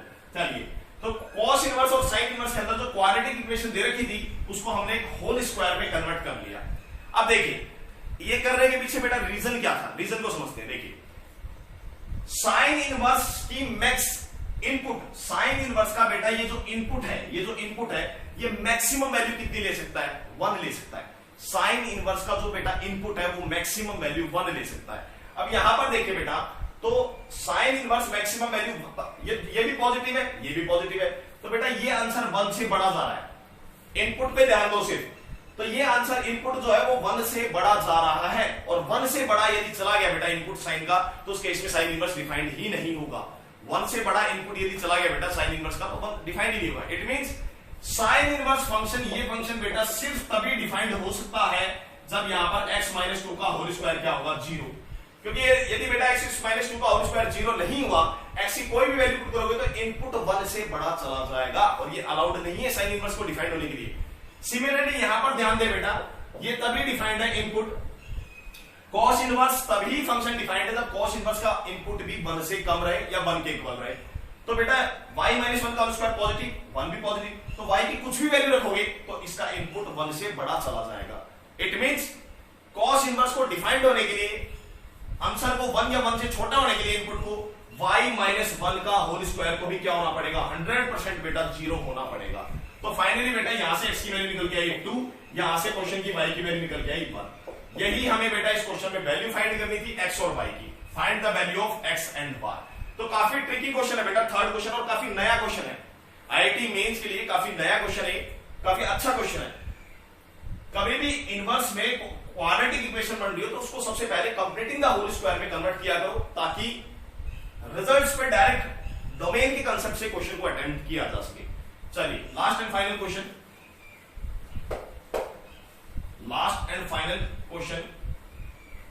Question number 4। बेटा प्रॉब्लम 4 में क्या गिवन है देखते हैं। Sign inverse x square plus में 2x प्लस में 1 प्लस में 1, पहले इसको क्रैक करके लिख देते हैं, प्लस में tan inverse x square minus का 3x माइनस का k square is greater than pi by 2। देखिए बेटा फाइनली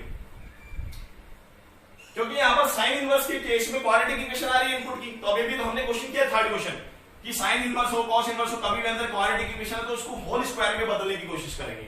के की हमें इंटरवल फाइंड करना है कि के का आंसर किस इंटरवल में जाएगा। तो बेटा ये साइन इनवर्स का इनपुट को हम लिख सकते हैं x प्लस 1 का होल स्क्वायर प्लस में 1 ब्रैकेट क्लोज प्लस में tan इनवर्स ऐसे कैसे रहेगा कि जिसमें वेरिएबल के आ रहा है x स्क्वायर माइनस का 3x minus k square greater than pi by 2। ध्यान देना बेटा ऐसा हम नॉर्मली किस केस में करेंगे? साइन इनवर्स और कॉस इनवर्स के केस में सबसे ज्यादा नॉर्मली करेंगे, कारण बेटा tan इनवर्स का इनपुट तो हमेशा ही ऑल रियल नंबर के लिए डिफाइंड होता है, तो tan इनवर्स के इनपुट को तो हम बाउंड कर ही नहीं सकते। tan इनवर्स के इनपुट को तो हम बाउंड कर ही नहीं सकते, लेकिन साइन इनवर्स के इनपुट को बाउंड किया जा सकता है। यहां पर भी सेम सिचुएशन है बेटा, साइन इनवर्स फंक्शन डिफाइंड सिर्फ तभी होगा जब उसका इनपुट -1 से 1 के बीच में लाई करेगा, और हम देख सकते हैं ये भी पॉजिटिव ये भी पॉजिटिव, तो x की कोई भी वैल्यू रखोगे तो बेटा इनपुट 1 से बड़ा जाने लग गया। It means sine inverse function तभी डिफाइंड होगा जब x प्लस 1 का होल स्क्वायर वाली टर्म क्या बनेगी बेटा 0, तो यहां से x की वैल्यू निकल के आई -1। साइन इनवर्स फंक्शन को डिफाइंड करने के लिए डोमेन पे भी फोकस करना जरूरी है, तो ये कंडीशन तभी सेटिस्फाई होगी जब x का आंसर कितना आएगा -1। फाइनली बेटा x की वैल्यू -1 गिवन इनइक्वालिटी में पुट कर दो, आंसर देखो क्या आ रहा है। -1 पुट करने पे बेटा ये 0 गया, यहां पर आंसर आएगा साइन इनवर्स 1 प्लस में tan इनवर्स -1 पुट करोगे बेटा तो ये बन गया 1, ये बन गया +3 4 - k² 4 - k² is greater than pi by 2। तो बेटा साइन इनवर्स 1 की वैल्यू पाई बाई 2 ही होती है, तो पाई बाई 2 से पाई बाई 2 कैंसिल हो गया। यहां से रिजल्ट आया tan इनवर्स 4 माइनस के स्क्वायर इज ग्रेटर देन 0। अब हम सभी स्टूडेंट जानते हैं बेटा कि tan inverse x function increasing function होता है। tan इनवर्स x फंक्शन क्योंकि इंक्रीजिंग फंक्शन होता है, तो tan इनवर्स अब उधर ऑपरेट करेंगे tan 0 के अकॉर्डिंग, तो इनइक्वालिटी का साइन चेंज नहीं होगा। तो यहां से कंडीशन आई 4 माइनस के square is greater then tan 0। tan 0 की वैल्यू होती है 0, तो ये आंसर आ गया 4 माइनस के स्क्वायर इज ग्रेटर देन 0। यहां से इनइक्वालिटी को सॉल्व करेंगे तो आंसर आएगा के square minus 4 is less than 0। Minus sign को कॉमन निकाल के राइट साइड में ट्रांसफर कर दिया, इनइक्वालिटी का साइन चेंज हो गया। इसके फैक्टर कर लो बेटा, तो आंसर आ गया k minus 2 into k plus 2 is less than 0। इसका आंसर आएगा k बिलोंग्स टू माइनस 2 से 2 ओपन इंटरवल में। ओपन इंटरवल में आप नंबर लाइन से चेक कर सकते हो बेटा, आपके जो 2 पॉइंट मिलेंगे k के जो 2 पॉइंट आएंगे -2 आएंगे, साइन आएंगे राइट साइड से प्लस माइनस प्लस। तो हमारा जो इंटरवल आएगा वो हमें नेगेटिव इंटरवल सेलेक्ट करना है, k की वो वैल्यू सेलेक्ट करनी है जिसमें आंसर नेगेटिव आए, तो हमारा इंटरवल बनेगा ये, यहां से लेकर यहां तक -2 से 2 तक। ठीक है, -2 से 2 तक बेटा ये इंटरवल आएगा। ये भी 2 भी ओपन, -2 भी ओपन है, -2 भी ओपन है, तो फाइनली हमारा इंटरवल आएगा -2 से 2। चलिए स्टूडेंट, तो हमारा फाइनली प्रॉब्लम्स डिस्कशन हो चुकी है। हमने सेकेंड लेक्चर के फर्स्ट पार्ट में 3 ग्राफ्स डिस्कस किए, उनके ऊपर रिलेटेड प्रॉब्लम डिस्कस की। Now in the second lecture के बेटा सेकेंड पार्ट में हम डिस्कस करेंगे rest 3 graphs of ITF, sec inverse, cosec inverse and cot inverse and their related problems. Okay students, now we will meet in the next lecture.